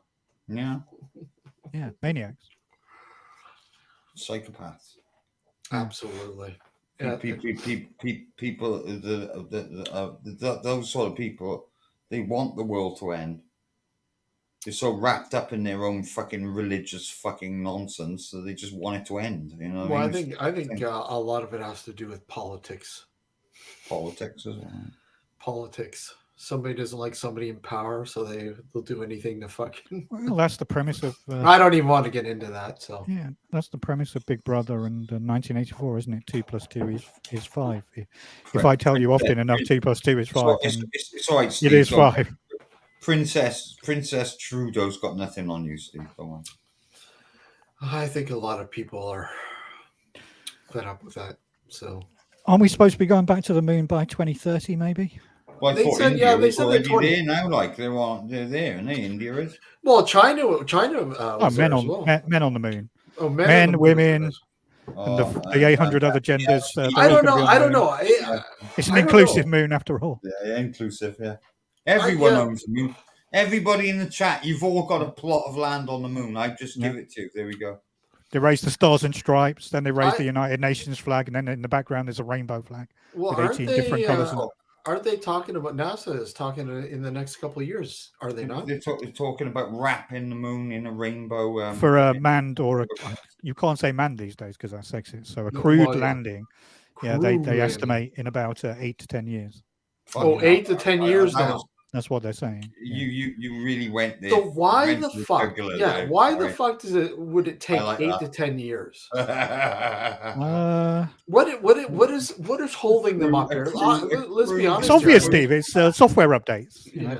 Microsoft keeps updating Windows, so now we can get any work done. That's what it is. Come on, let's get Elon on site here and get somebody up there, huh? I would love to go. Yeah, Fenton on the moon. Yeah, Fenton moon. Yeah. I would. On the moon, I'd go. In a heartbeat. I'd go if it was possible, and you could have a job there, and do 3 years, and come back to. Man, we should have you on, Penderjeet. In the place. We should have you on. You sound like you're an interesting character. You'd make a good. You would make a good guest. You should come on. Where's that then, Fancy? Where is that, man? Where's what? Where's that? Yeah, well, yeah. The crater. So I got an idea. Buttfuck City, Idaho, or wherever you say. Buttfuck Idaho. Oh yeah. Could be worse. It could be worse. It could be Fargo. Would you go if it was a one-way trip, Steve? There is nothing on the to where? To Mars. Apart from the grey alien space and you know what? If there was the the moon. we'll say Mars is a bit far. They mine our moon. Did you know that? Don't dox me, bro. Mine our moon. That? Don't dox me, bro. He's saying he lives in Shitkicker City, Idaho. They're mining our moon. still want to know what the town's name is. Dull Mining. town. What dull town? Mining their own business. Minding their own business. I would go to Mars. I would go to Mars with shit. Oh, you want to go to Venus? It's way hotter and it's nice to get a suntan. And it rhymes with penis as well. Yeah. Mercury's You want to go to my anus? You get a nice suntan if you go and live on Mercury. I'd like to go to Uranus. Would you go, Barry? Mercury is like the Caribbean of our. It's one of my childhood things that I always grew up. I grew up thinking we would have hotels on the moon when I was a kid. Disappointed it never really happened. And if it was plausible and affordable, I would do it in a heartbeat. Yeah, absolutely. Look, it's jugs, look. Fucking, your dog's got tits. Holy crap! Your dog's got many tits. Oh, man. Oh, Mama, what are you doing, Mama? Wow, you motherfucker! Oh no, you've got a factory there. Yeah. No, it's not a factory. Is that what you use as a mixer? Disaster. No, I've run out of vodka. Squeeze. What do you want, Roman? Do you want some? Your dog's got tits. Fentanyl. Fentanyl. Fentanyl. Is this so you can walk around like a zombie in the street? Oh. I can't believe that. I was on YouTube Shorts the other day. And I was just like flicking through, like, and there was like this. I think it's Massachusetts or somewhere like that. Mm-hmm. And it was like this guy. He was filming out of his car. I mean, he was on a street, and it was like a scene from The Walking Fucking Dead. Really? There was all these people. You know when they all lock up off that because they're all taking fentanyl. They lock up, and it's like they can't move. It's like it's like they go into drone mode. Mm-hmm. You know what I mean? So literally, like, it takes them like, the bag is like 10 meters away from them. You know what I mean? On the ground, dude. It takes them like 5.5 hours just to get to the bag, just so they can get a jacket at the bag. Like, you know what I mean? To keep them warm. It's just.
It's shocking now, isn't it?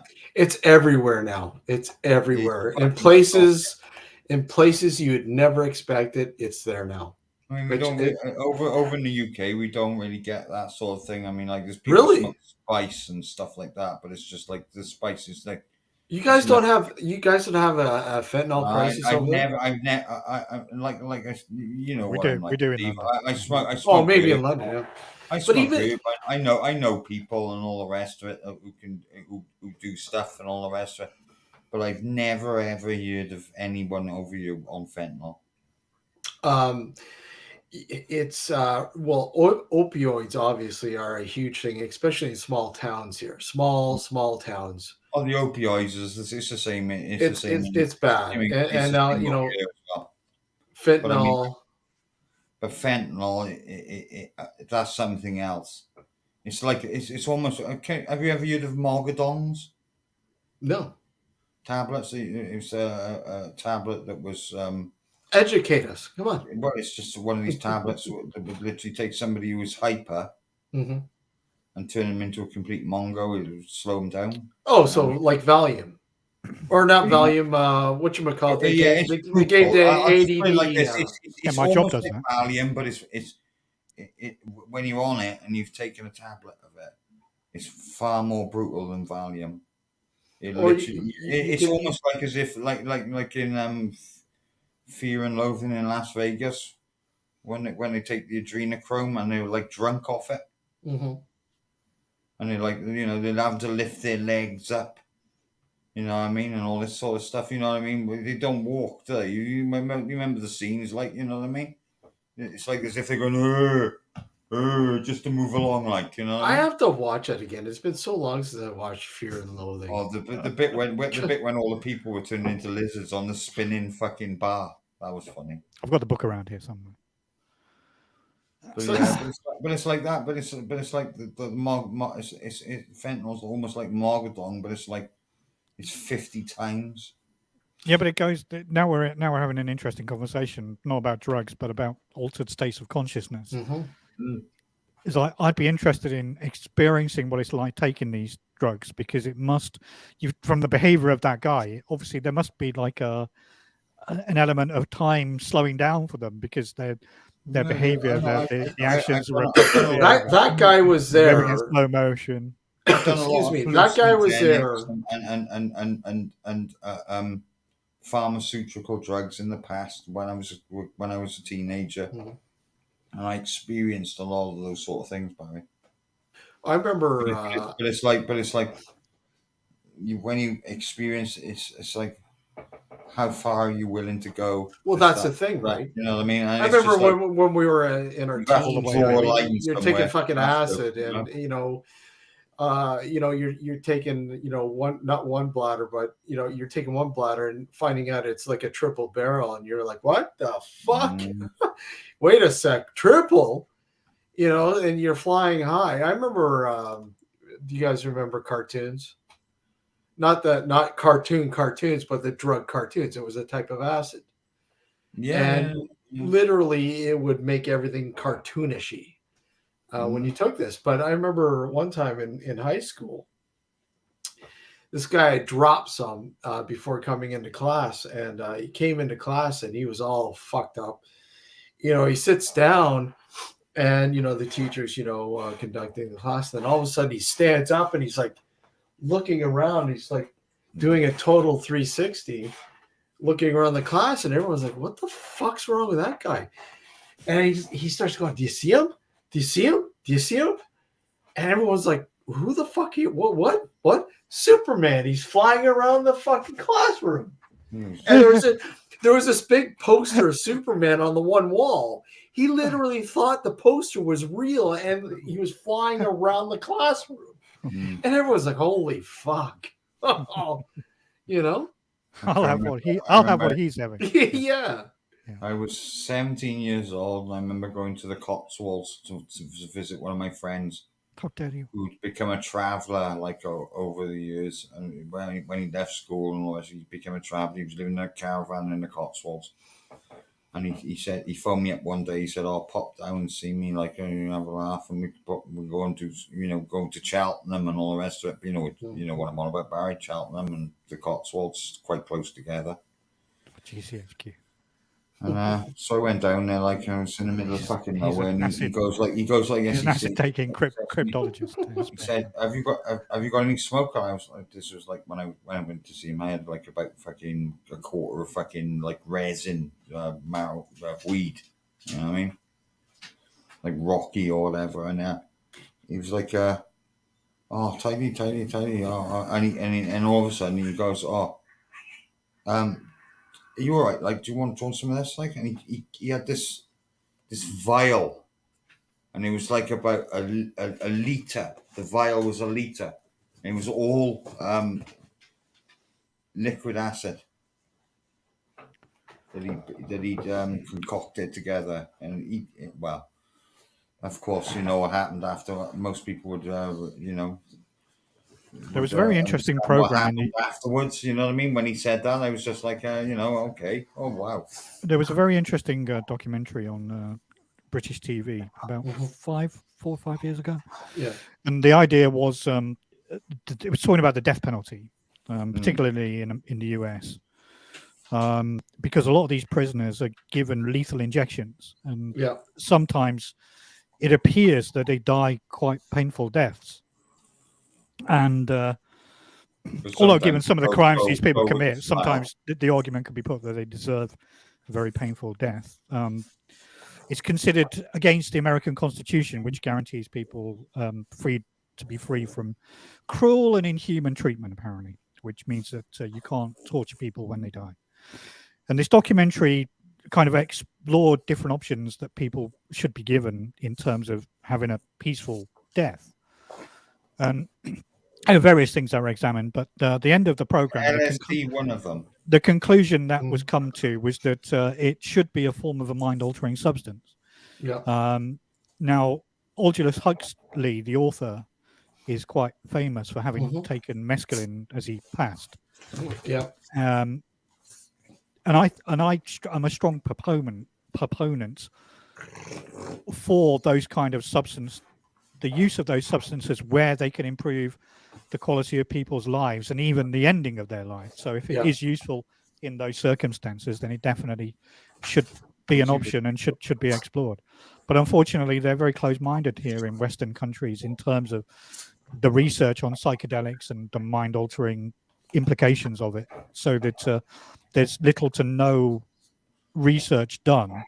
But most people who take those substances illicitly, like LSD and stuff like that, it's kind of common knowledge that those substances are not addictive as such.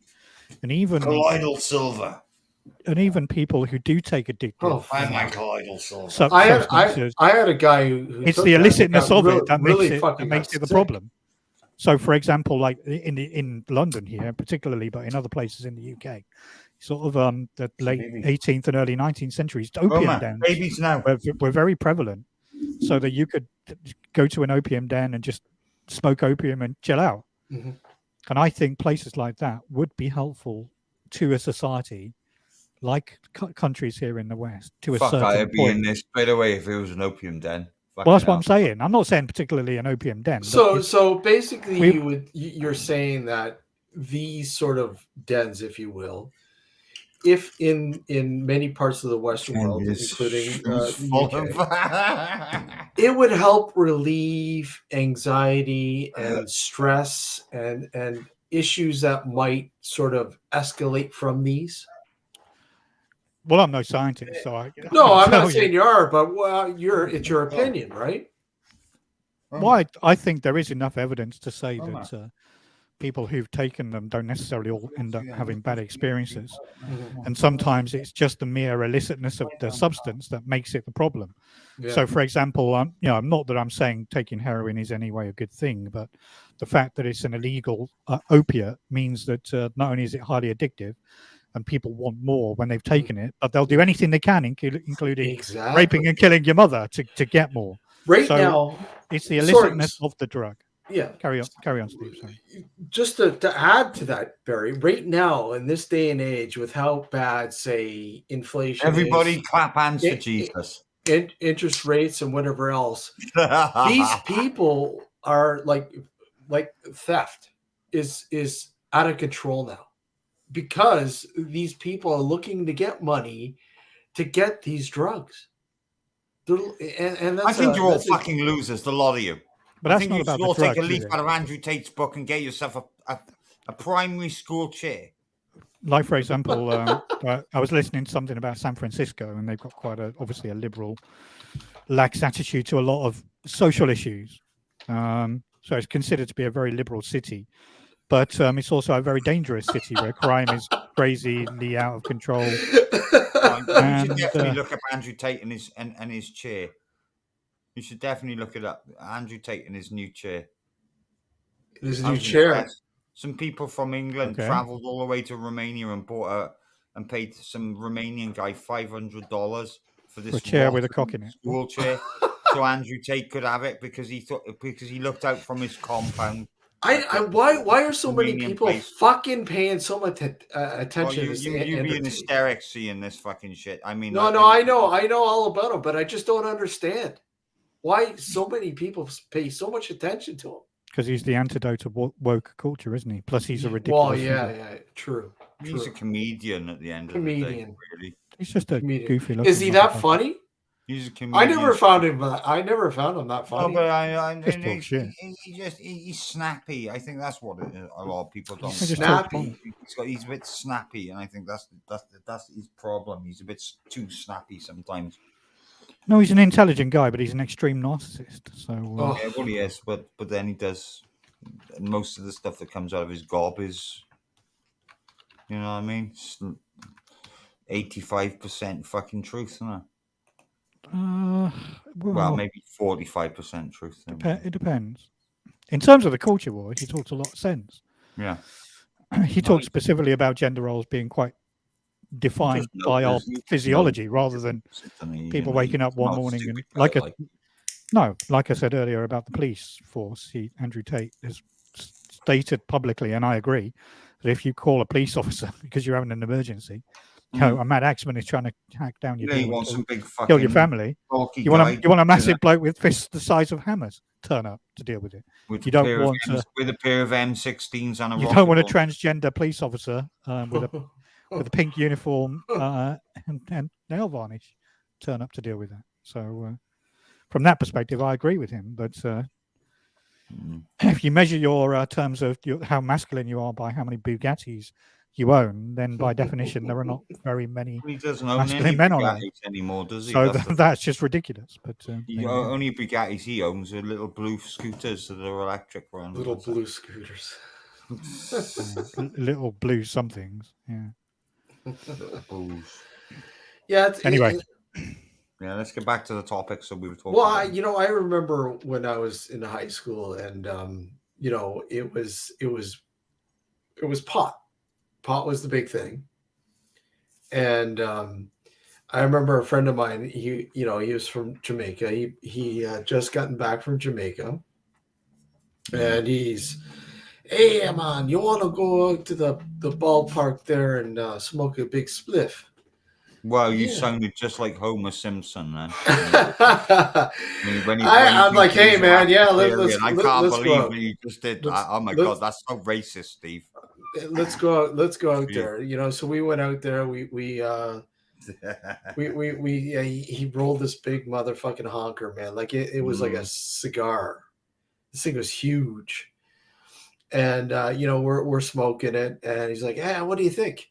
I'm like, "Yeah, it's pretty good. It's not hitting me. It's pretty good stuff. Skunky, but not bad." You wait. As soon as we walk back to the school and you get into the school, you'll be flying. I go, we'll see. So he's, started to head back to the school, and of course this shit kicks in. And me, I'm a perma smile kind of guy. I'm just, smiling and how's it going? So I get into the school and walking through the hallways, and in my mind, I think everyone in the hallways is going, "Hey man, how's it going? Hey, hi," right? And I'm like, going, "Hey, how's it going?" And nobody's saying fuck all to me, but I'm going, "Hey, how's it going?" I get into the classroom, and it was politics, historical politics, and my friends in the classroom, they automatically knew I was feeling pretty good. And, I sit down and I'm like, shut the fuck up. And so the teacher goes, "Okay, guys, I want you to draw a political cartoon." Okay, yeah, this is cool, And I got, oh man, I had it out the other day. Oh my god! Yeah, I did, man. Well, fucking hell. I have the cartoon that actually. I don't know where it is. If I find it, I'll show it to you. But it's around here somewhere. But anyways, I actually draw this cartoon of a dude flying through the air and saying all this shit. I can't remember.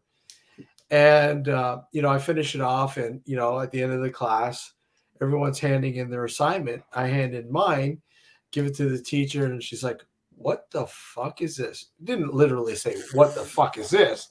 But you could tell the mannerisms. What is this? You told us to draw a political cartoon. She goes, no, I told you to write a political essay. And I go, oh, well, here you go. This is a political essay too.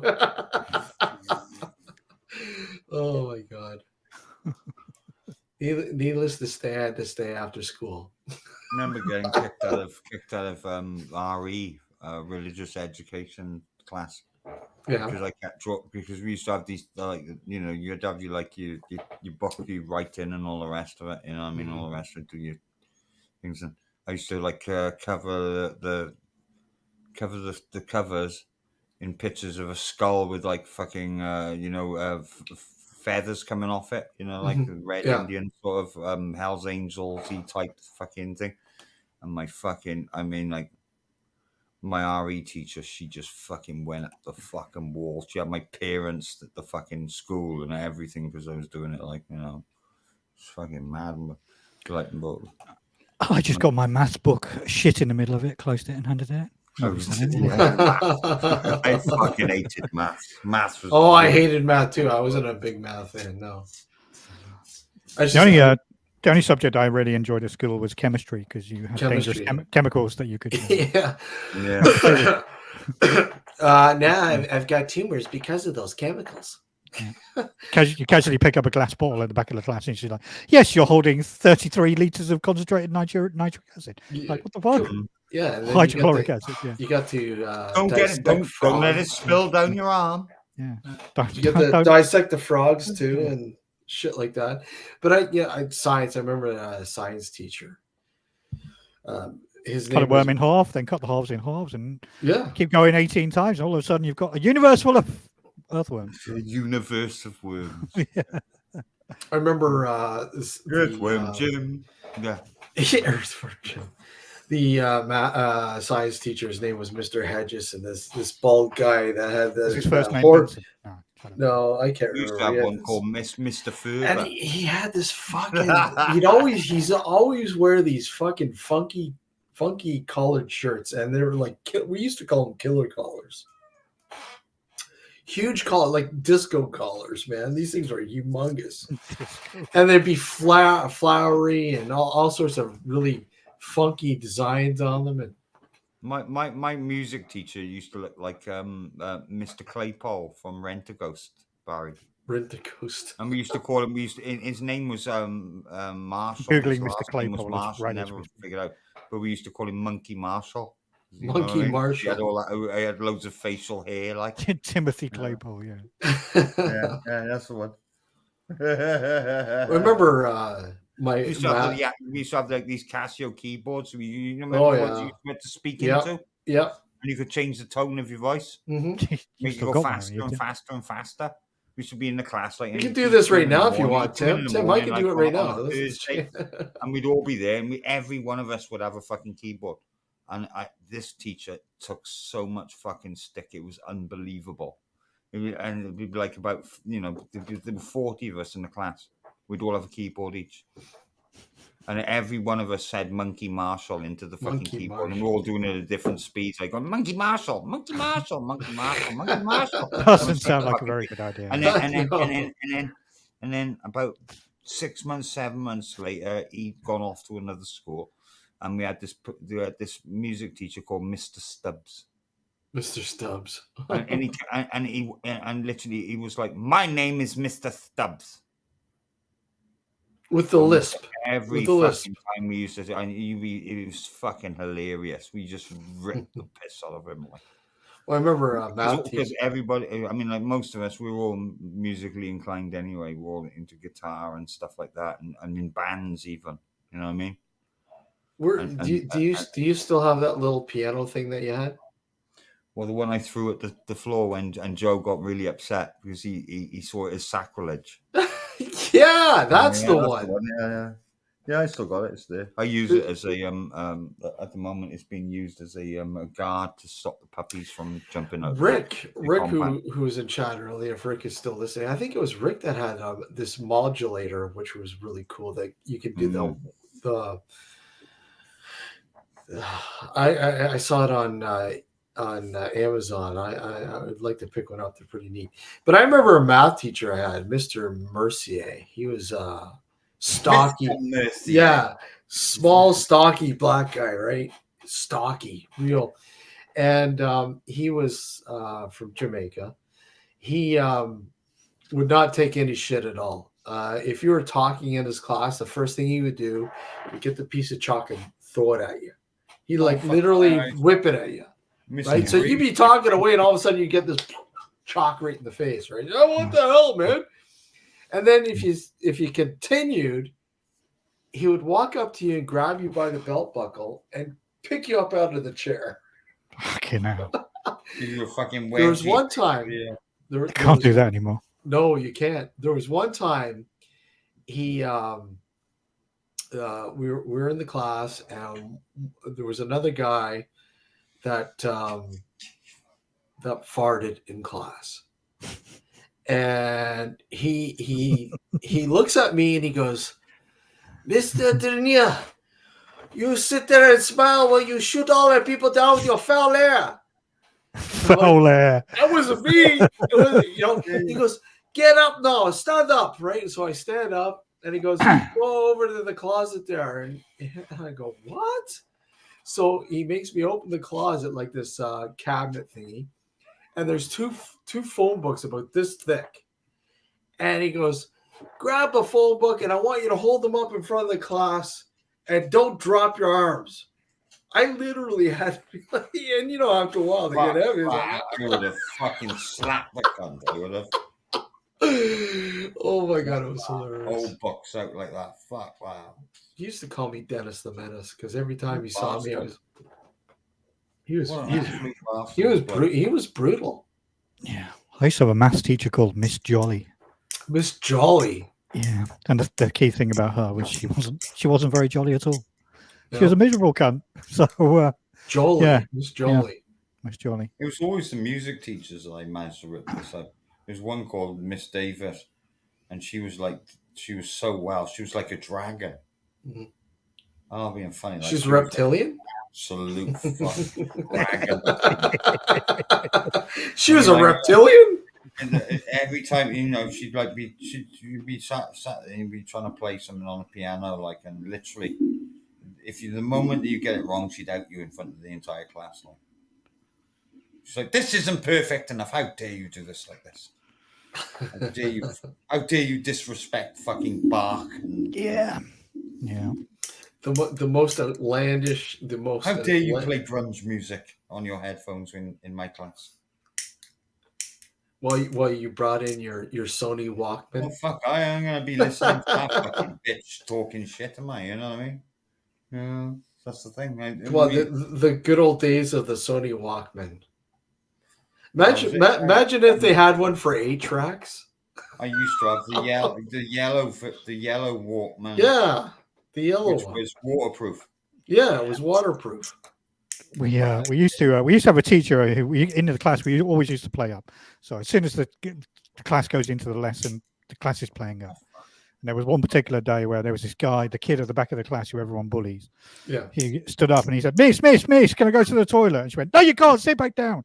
About a minute later, he said, "Miss, I really need to go to the toilet. Can I go?" "No, you can't. Sit back down." And at the end of the lesson, it turned out that kid shit himself. He literally shit his pants. And if I could meet that teacher years down the line, I would humiliate that teacher in the same way that they humiliated that boy. I see that happen when I was. It's fucking shocking. School. That teacher should have been sacked, for doing that to that poor kid. And unfortunately, just because it's kids, it's human nature, isn't it? He never lived it down. Like he was therefore known as the boy who shit himself in geography. Like that, you know what I mean? Which is not good. All the things that we had to go through when we were, going to school. You'd never be able to get away with that now. Never. You'd be disbarred. You'd be at it on the picket line, not picket line, but the unemployment line. It's absolutely. Have you noticed something of you? So many things that took place in schools back in the day that they wouldn't entertain these days. Yeah. But do you think And that's another thing, Barry. Do you think because there's an absence of that now that it's ultimately changed the way how a lot of these kids now um, don't respect a lot of things because there's no barriers anymore. There's no I don't want to say restrictions, but I mean there's no look at you can't do that. Stop doing that. If you do that, we'll put soap in your mouth. Well, this is where, the conversation comes full circle. So this is why it's so important to push back against all of this woke political stuff. Because if you have a situation where teachers are validating people, school kids in school, who identify as cats or other crazy notions, then that will lead to the breakdown, not just of the society you live in, but ultimately Western civilization. But I think there's already a breakdown, though. Well, in certain places, it is underway. And this is unfortunately where some of the more extreme versions of various world religions see their opportunities, because they come in and they claim, especially in the Judeo-Christian religions, they claim to be the source of all morals in the world. So, morals, so people who swear by the Bible and claim to live by the Bible will quote the Ten Commandments at you, even though the first four are basically just about God himself and don't really apply. And the rest of them are just stuff that a normal person wouldn't do anyway. But apart from thou shalt not worship any other idols than mine. Well, I got a Bible on the cupboard, but I just said but the point is that we're already well on our way to destroying Western civilization, and especially in terms of Islam and totalitarian religions that claim to be a total solution for all of life's, or in fact the universe's problems. Then they will see the gap, and they will come in and they will fill the gap. So religious fundamentalism will be the first thing that comes along once Western civilization. Well, I mean, it's always there to scoop up the. And we should fight both. I don't believe in any organized religion. I don't, but still, though, do you believe in any aspects of any religions? That might just be true.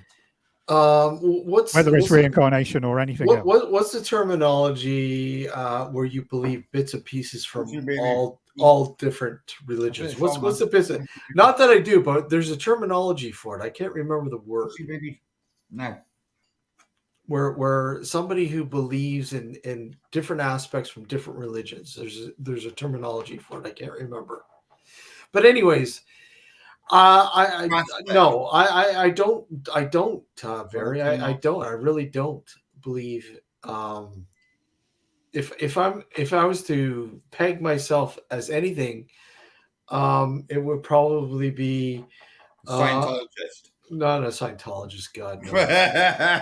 Not a Scientologist. But what's not Cabal? Kabbalist, not a Kabbalist. No, not Kabbalah. Satanist. No, not Satanist. Satanist is, you do what you will. If somebody crosses your path, you do twice upon them, sort of thing. But hey again, Safari. Hey, Safari, how are you? Good to see you, man. Yes, I don't know. It's a tough thing. I don't really subscribe to any religion, to be honest. I mean, I was confirmed in a United Church, but then I look back and go, what a fucking circus that was. Well, I'm sorry, but I'm sorry, but that's, I don't mean to step on anyone's Sabbath's got a great story about religious circus. I just think it's each one of us is on a journey through life, and there's stuff that we learn along the way. And there's stuff that other people tell us, and all we can do is just make decisions on behalf of ourselves on the basis of what we think is the evidence. And if you're somebody who is slightly mentally unhinged in any way, then you will believe in the big man with the beard in the sky, or you will believe that if you're good in this life, you'll come back as a dung beetle in the next one, or whatever. An atheist. I think that it's a journey that all of us as humans share, and each one of us is born in different circumstances. We all have different life experiences. Some people experience traumas and difficult lives, and that gives them faith that there's a bigger thing, a more important thing that controls everything. There are other people who are like, just let the chips will fall where they may, and it's all random. I mean, we did. And there's no right or wrong, I think, in terms of that. There isn't. I mean, whatever fits your mold, then fine. That's your way of looking at things. That's absolutely fine. I mean, we did a series of shows on different religions. We had somebody on from the Church of Satan on. Yeah, no, we did, and let me tell you what an eye opener that is. But you know, we've had Jeremy on, Jeremy Crow, who is a very intelligent person, who is a part of the left-hand path sort of. Can I ask you scenario. something, Steve? Yep. I remember Jeremy. Yep. Jeremy's a great guy. The bishop guy that you don't get on with. Sean Manchester, yeah. I don't have a problem. He to do with the Highgate vampire thing. Yes, he did. Yeah. He was a part. I watched a video on because wasn't the wife ours, it was somebody else that did it. David Ferrand? YouTube, and it was about David Ferrand and about Della as well, obviously. But it was about all the other characters that were involved in it as well. Mm-hmm. Yeah, there was a few people that were involved with it. The bishop guy cracked me up. I was just like, oh my God. And he wasn't even a real bishop. He's not a real bishop, no. He's he claims to be a part of the old Catholic Church, I believe, something like that. But I mean, I have pictures of him, and I'm not going to show them, obviously, because I know what you're saying. Is that when he's? I have pictures of him with Nazi paraphernalia all around him. Yeah. No, that's what I saw. That's why. Oh, did you see that? Yeah. Okay, so I mean, it's out there, but his house, wasn't it? Yeah, the walls of his house. Actually, not his house. It was a friend of his, a runner, an athlete, well-known athlete in the UK. I can't remember his name. He's there. You know what I mean? But yeah, he was. The thing with Sean Manchester is, in the beginning, if you want to go back to the Highgate vampire scenario, he was a musician and he was playing in local pubs at the time. David Ferrand was investigating all sorts of phenomena at the time, and had come across. He was a Wiccan by belief. He's a Wiccan. He is up until he passed away. Was a Wiccan. He was investigating the claims that two young girls had made about this tall figure that they had seen in the cemetery. You know, he in fact they investigated several times, but Sean Manchester became so intrigued with this that he wanted to be a part of it. Befriended David, they became friends. Yeah, I know. And he was David had this. He was a rider of coattails, basically. More or less, yeah. He was a Hammer. He was a big Hammer fan. Hammer horror. I love Hammer horror. But anyways, he believed that what those girls had witnessed was a real life vampire, like a blood sucking vampire, like a Hammer Hollywood vampire sort of thing. And David was. That it wasn't a physical blood-sucking vampire. It was more of an energy sort of aspect. Manifestation of sorts. Yeah. And so anyways, they had a falling out. But they were smart enough to keep each other in the loop to have a battle. They battled each other, and they knew that the people were so intrigued with both of them because of this. They kept it up, and but David sort of waned off and said, like, this is not, because he spent time in jail because of being caught in the Highgate Cemetery. Read about it and all. So the scenario there was very intriguing, like and that's where the coin came. Vampire Hunter was the sheer fact that David was in there because he was Wiccan. He was in the cemetery drawing a circle of protection, and that's what they do. They have at the end of the day, I think they have a stake with a string attached to it. They have a stake with a string attached to it. They put the stake in the ground, and then they draw a perfect circle. Yeah, I know what you mean. Right? Yeah. But the cops showed up and saw him with a stake. They thought he was there to stake a vampire. What are you going to do with that now? Oh my God, you're going to. They thought he was there to stake a vampire. So anyways, they threw him in jail, and oh boy, what a mess. But anyhow, Sean Manchester went on to become a notorious writer of the vampire, of the Highgate Vampire. He's got several books on it, and later on, became a bishop. The sad thing about it is his books are just like books. They're not. There's no real. There's no evidence. There's nothing. Well, let's see. What's it? Hold on. Let's see. Don't get me wrong. I'm fair enough to him. Like if he wants to. I can't stand him. But and he was David. David was self-published. Here's some of his books here. Thank you, Melissa.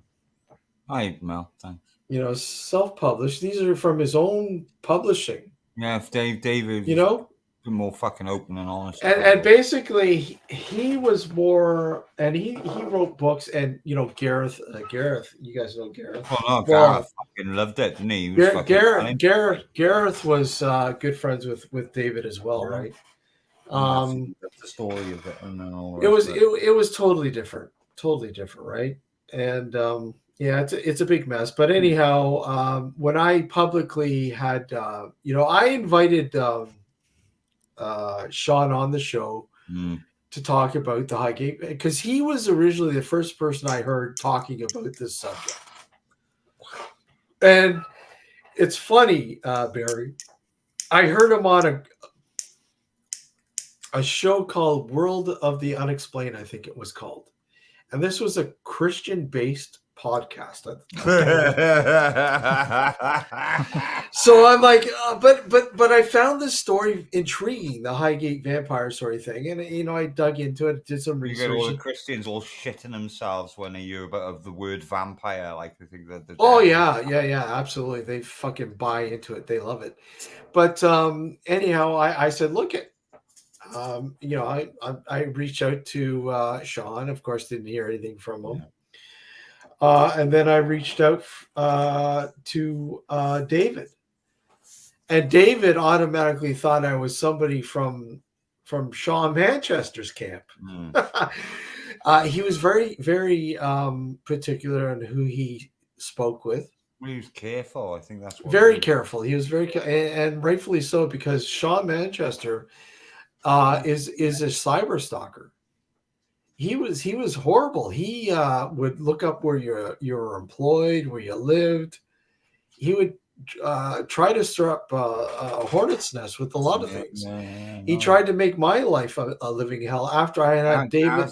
Gareth said to me about it, like you mentioned it, like he was just like fucking hell. Yeah. People are fucking. He said that literally these people are fucking absolutely nutty, fucking batshit mad. Like, he was fucking. He was just something else. It's just like, I'm not talking about David. I'm talking about that other guy. Like, Yeah, Sean Manchester. Yeah, no, I know what you're saying. David was never like that. And like I said, I've read the books. I've seen a lot of it. Obviously, just down to Gareth. That is. All I can think of is that might be an interesting live stream, isn't it? Go to the actual cemetery and just see what you can see, which is nothing. You can. Barry's Vampire Slayer. There we go. Barry be running around in Highgate Cemetery. I'm on eBay right now googling vampire slaying kits, and you got tons of them. But you know what, Barry? Barry, let me just bid on one. How far is it from you? It's not too far, I don't think. Yeah, it's just you only got to go on his e-bike. What's far enough? What would you say? Highgate Cemetery is well, I live in southwest London, and Highgate is in north. It's in It's the in the north. north Yeah. of the Do you live city. in Chiswick? I don't live in Chiswick, no. You're lucky then. There we go. Why is that? Why am I lucky to not live in Chiswick? No, Well, but anyways, the whole point is, don't know. I would love to go visit this place. I know Alex was lucky enough when No, he went over to the UK. it is a very pretty. Well, I don't know. It's what is pretty about going and visiting a graveyard? To be honest, It's not very pretty. fucking It's not isn't it? pretty. It's the fact that so many famous people are buried there too. Yeah, that's true. But it's historic. I mean, that place has Is it- been there for a long time. It's a good hour and a half from where I live by public transport. Or if I Oh, wanted to okay. walk, if I wanted to walk it, it'd be tomorrow. I'd get there. Yeah. So Yeah, it's far enough. But- Could do it though. Could make it, I would be intrigued. I'd go there just to experience it. To be honest, I and I believe they know- have guided tours, don't they? they have tours, and in fact, Alex went on one of the tours and mentioned, because during the tour that he took, they were talking about the whole David Front, Shawn Manchester sort of battle going on between the two of them throughout the press, and they were busting moves at each other. They actually had a duel. Yeah. They actually had a fucking duel. Dance off. A duel in the cemetery when he. But anyhow, Alex pistols and shit like. Yeah, Alex goes to the guy. He goes, "Yeah, David's a good friend of mine." And he's like, "Oh, you know David? You know David? Yeah. We've had him on the show many times. Great guy, right?" But I would love to go visit. Jesus Christ. Oh dear. Oh yeah, it's £10 to get in. That's outrageous. It's an interesting place, and in fact, I was going after Shawn Manchester one time about the fact, because he bared no bones about staking. He was quite nasty to you. He claimed he broke into the crypt of the master vampire, if you will, and he staked it, and he had pictures of this crypt, and I'm like, is that not desecration? Yeah. Isn't there laws? Look for a wang suit and gloves. It's like when Urbex is getting a fucking in a crypt. Well, yeah. They see that he literally took a stake and he fucking he drove it through the skeletal remains of this fucking head vampire, if you will. Can you believe that? And this is how crazy the fucking guy is. It's kind of deranged, if you ask me. Deranged, exactly. And yet he is fucking slagging fucking Ferrant. And I'm like, wait a second, who's the guy that's making these bold claims about doing this shit? I don't know, man. You seem a little bit more deranged than Ferrant is. No. Oh, acid and more. Spirit Box said Mary Shelley, as I remember. Go look at his YouTube channel. I know he's got a YouTube channel. Somebody find Shawn Manchester's YouTube channel. You want to see fucking deranged and fucked up on acid. He is. He's Mr. 40, and let's be honest with you. Oh, he's Mr. 40, and I mean these. Bear no bones, though. The guy is a very smart guy. Don't get me wrong. He's very smart, and if he wants to stalk you, he'll make your life a living hell. He will. He will. There's no ands, ifs, and buts about that. There's no doubt about it. He is seated wank loaf. Yeah, pretty much, yeah. But yeah, he quite an interesting character. I'm a werewolf hunter. Yeah, interesting in the same way that Joseph Fritzl, the serial killer, is interesting. I think sounds like I hunt werewolves. Sounds like a fucking crazy person. He very crazy, very very crazy. Like I said, he had. Hold on a sec. Let me just see. So what's the bottom line here? Is the bottom line is that there is a Highgate vampire, or the bottom line is it was just narcissism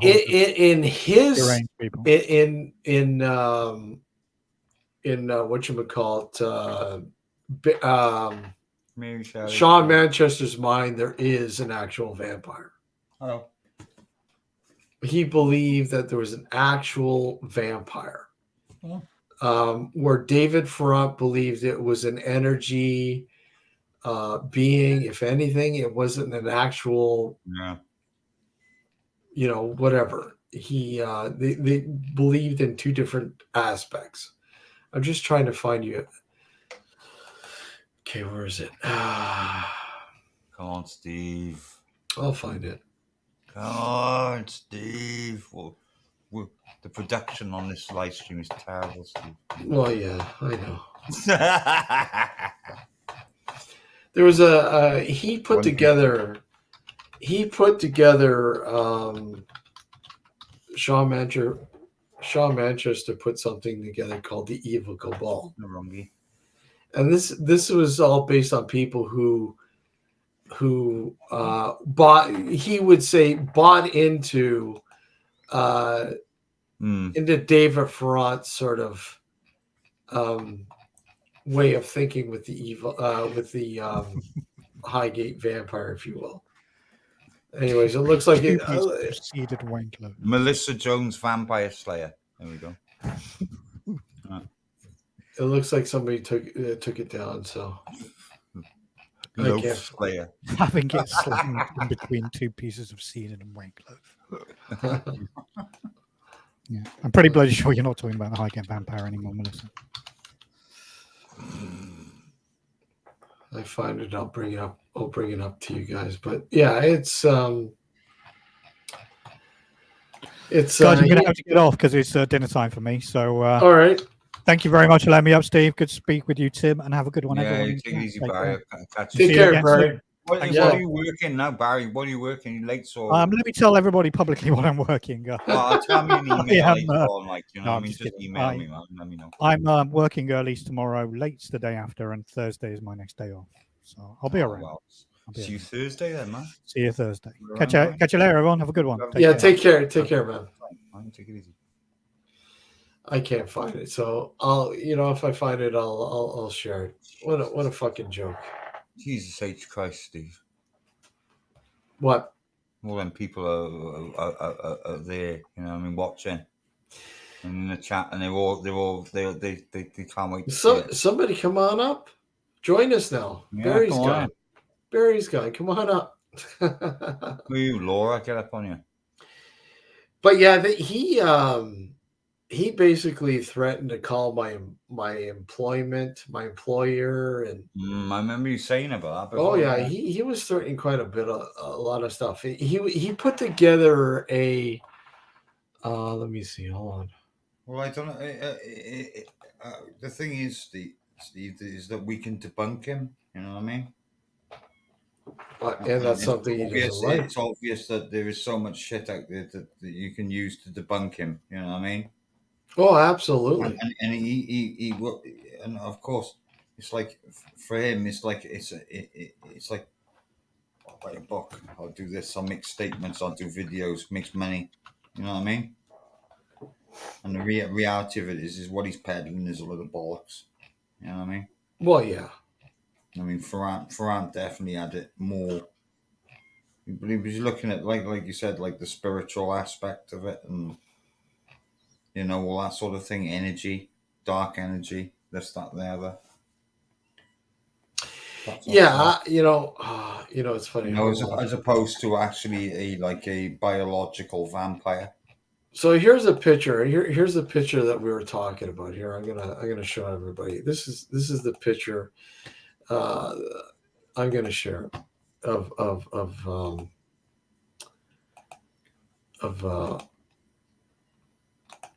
Y.I. Manjo. So there you go. There you go. Yeah. With all the I know. Nazi I get all the Nazi paraphernalia. memorabilia The straight So away.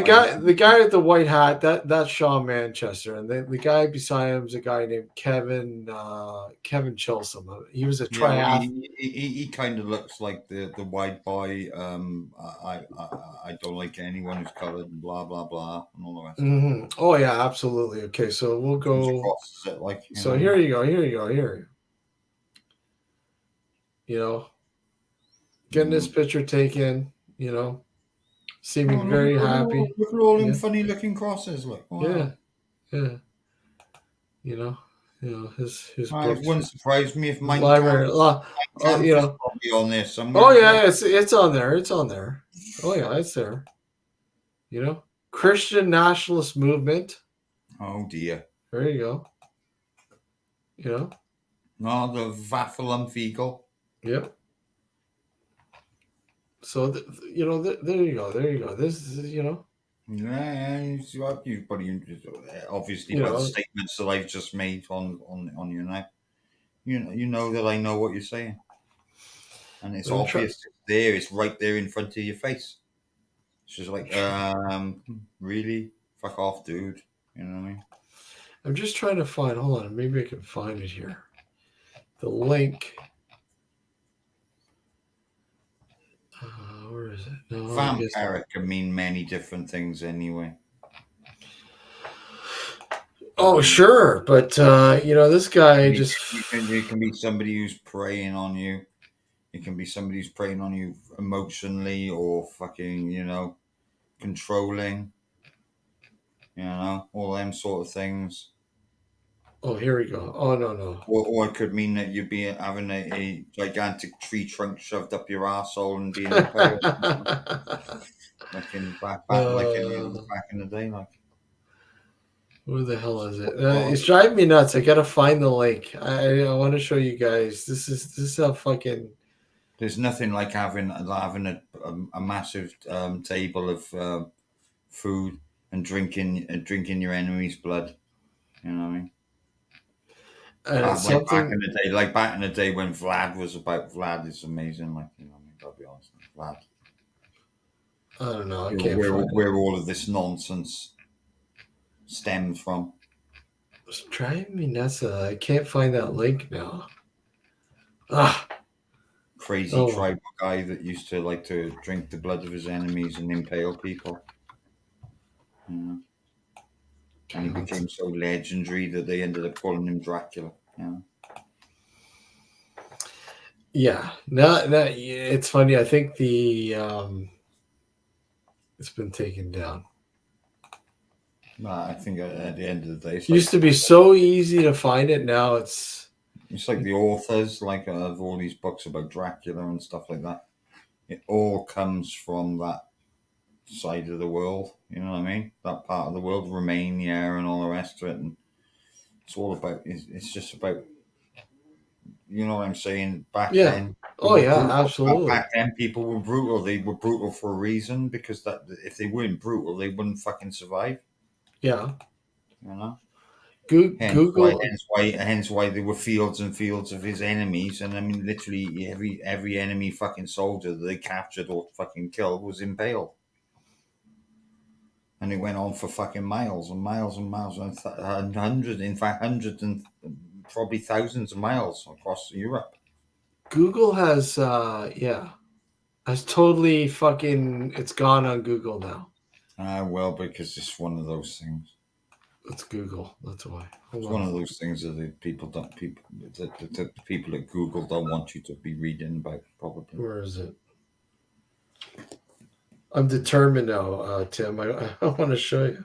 I want to see it. Oh, okay. Barbie Vampire. Mars Barbenheimer. That is Laura Barbenheimer.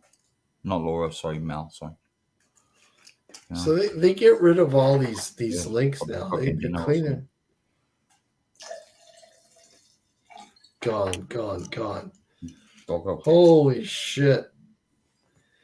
Either that or the link, or sorry, the blog is now gone. That could be a possibility. It's weird because I gotta be honest. Like, there's some things that I used to be interested in, like to do with ufology and stuff, and they were pretty much fucking straightforward sites. They weren't full of shit people, like, and they were just showing their pictures and stuff that they taken. And a lot of those websites that they have had out and all the rest of it. Some certain people, I used to talk to them, speak to them, and fraternize with them and stuff.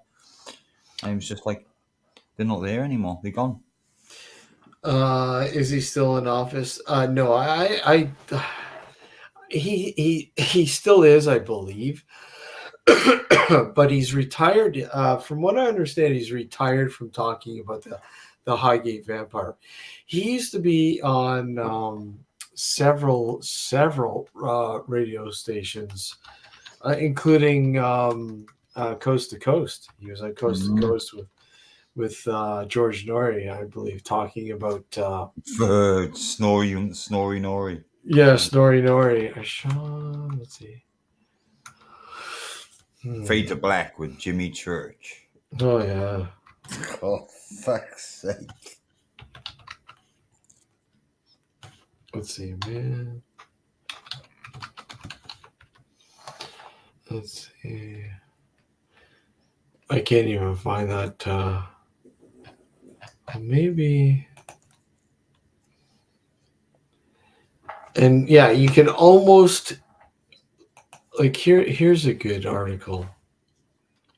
Here's a good article from 2020 that talks about the rivalry that David and Sean had.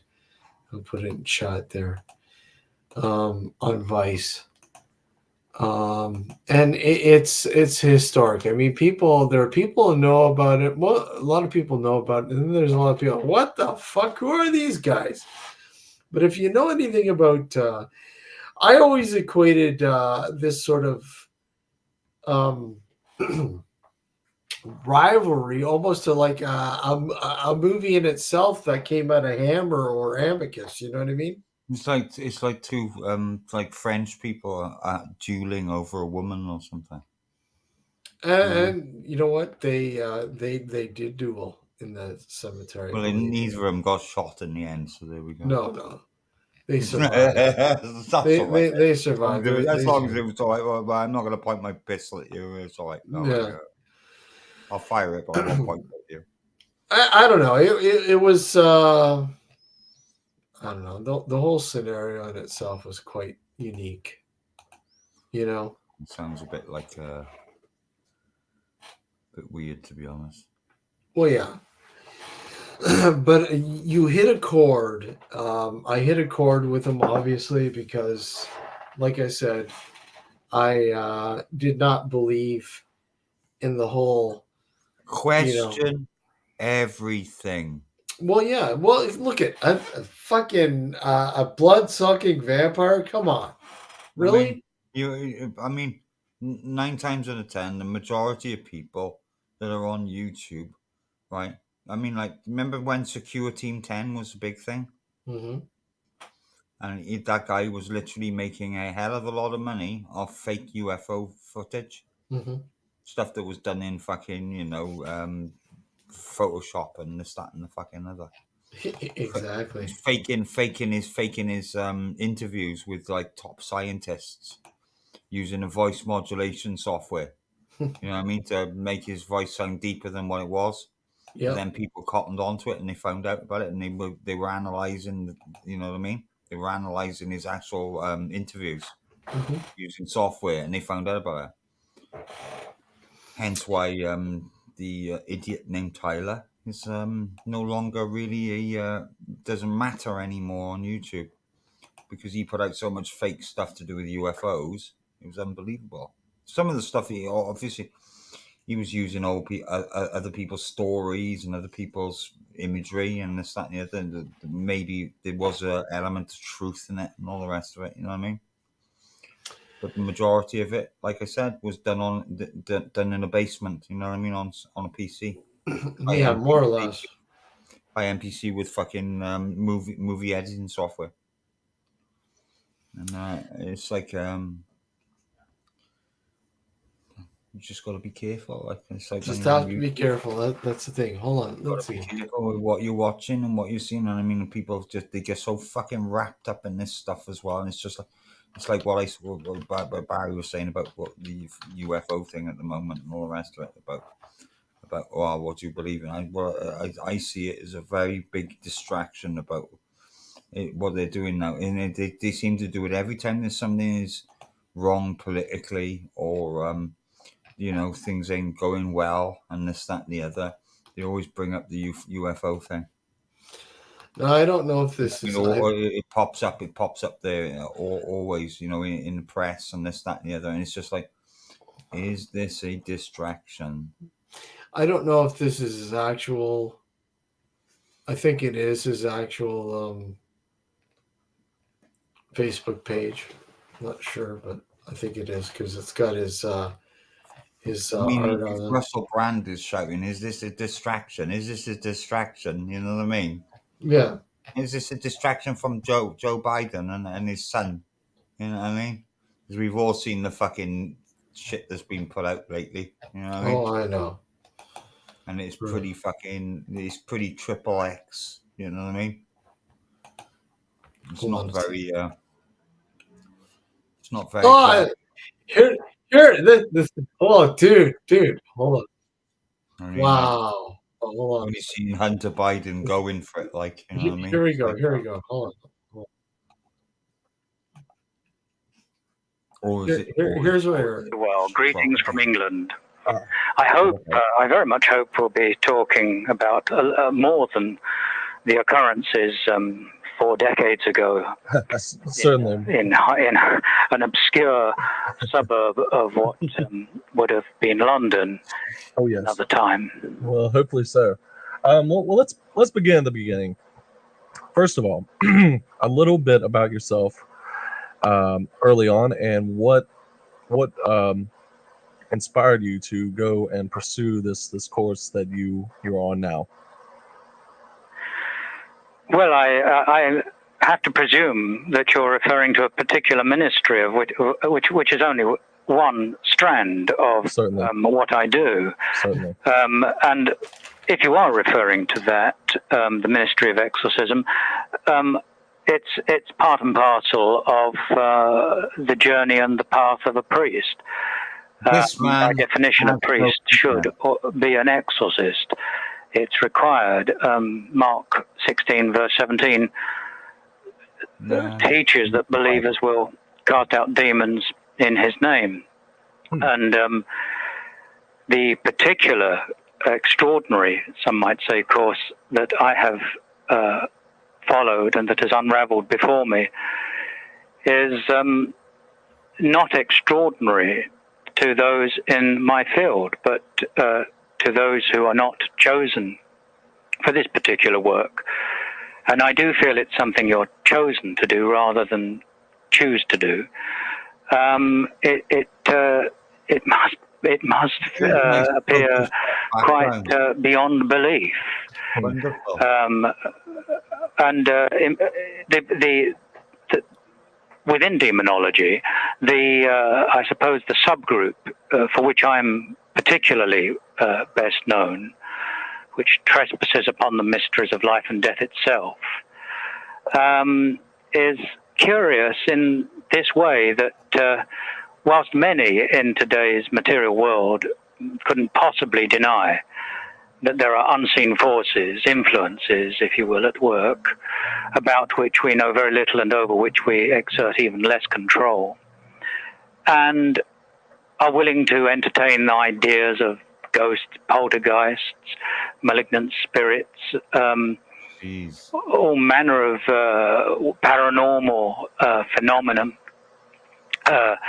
including extraterrestrial abductions and what have you. The aliens out of it. Son of a bitch. They stop short of that V word. And when the V word is mentioned, suddenly it evokes extreme cynicism, skepticism, and sometimes even hostility. it's as though we can discuss anything, but not that seriously. Yeah, And I yet, noticed that. in my experience, there is more evidence for that than there are for many other things. I think it's No, you've got pictures posted on your site that Gothic Press maintains.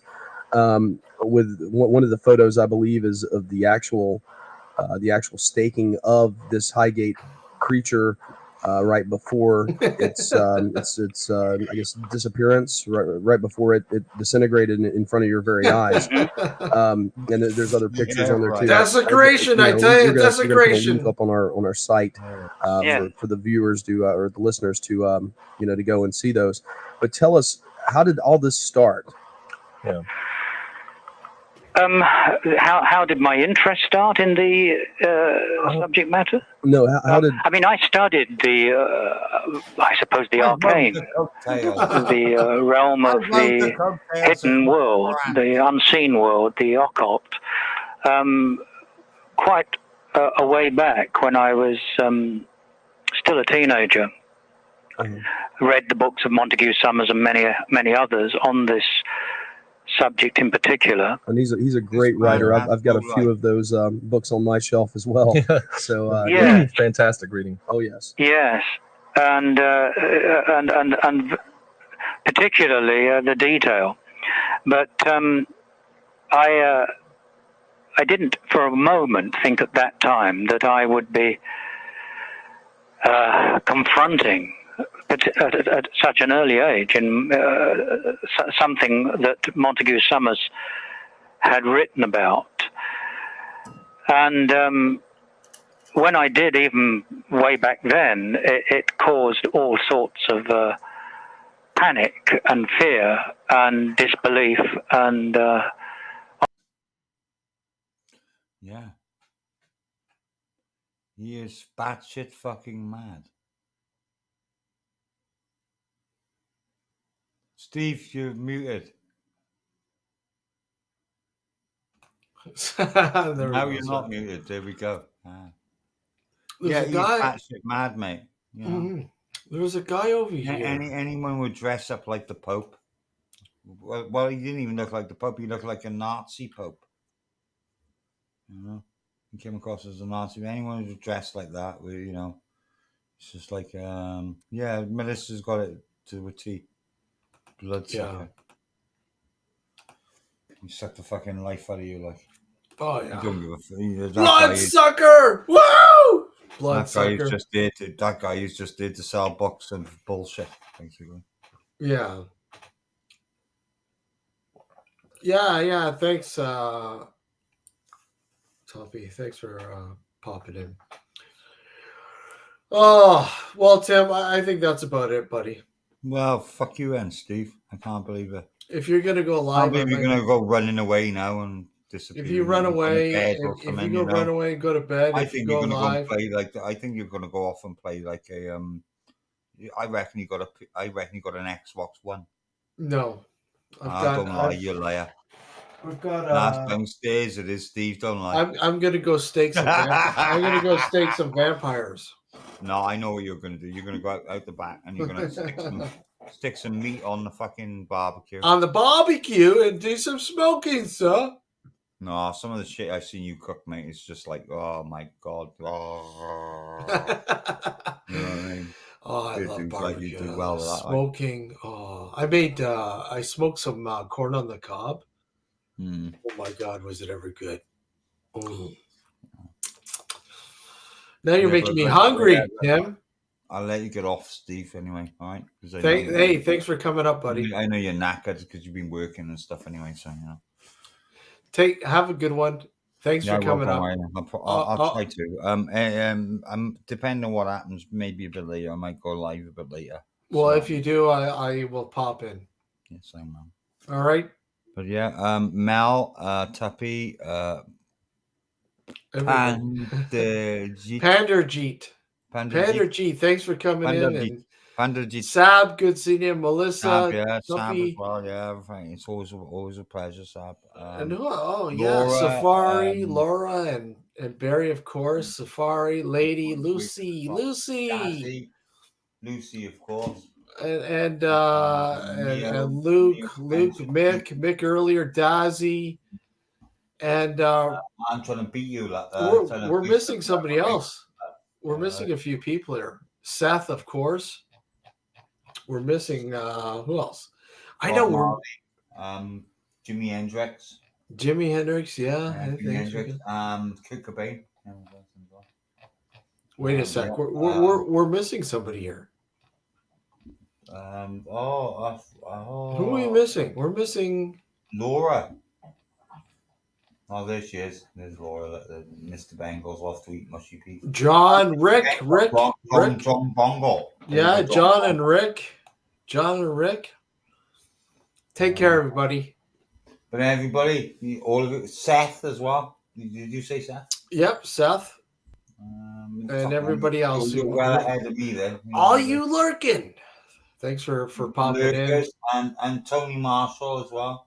And don't forget, we'll be back. We're going to do a bonus. We're always here, there, and everywhere. Melissa, yeah, we're going to do a bonus Friday Night Howl, August 11th, to celebrate our 15th anniversary of the show, and of course, pay tribute to our good friend Garrett Davies and more. So, guys, pop in. Tim, we'd love to have you on the panel. I'll probably pop on. And whoever else. Hopefully, I hear back from Percy soon. I'm sure we'll have Percy in there and a few other people. So, take care, everybody. Barry, take care. Thanks for coming in. Yeah, Barry, nice to see you, man. It was nice chatting. Until the next one, guys. Take care. And you, Steve, you take it easy. All right. I'll catch you all soon.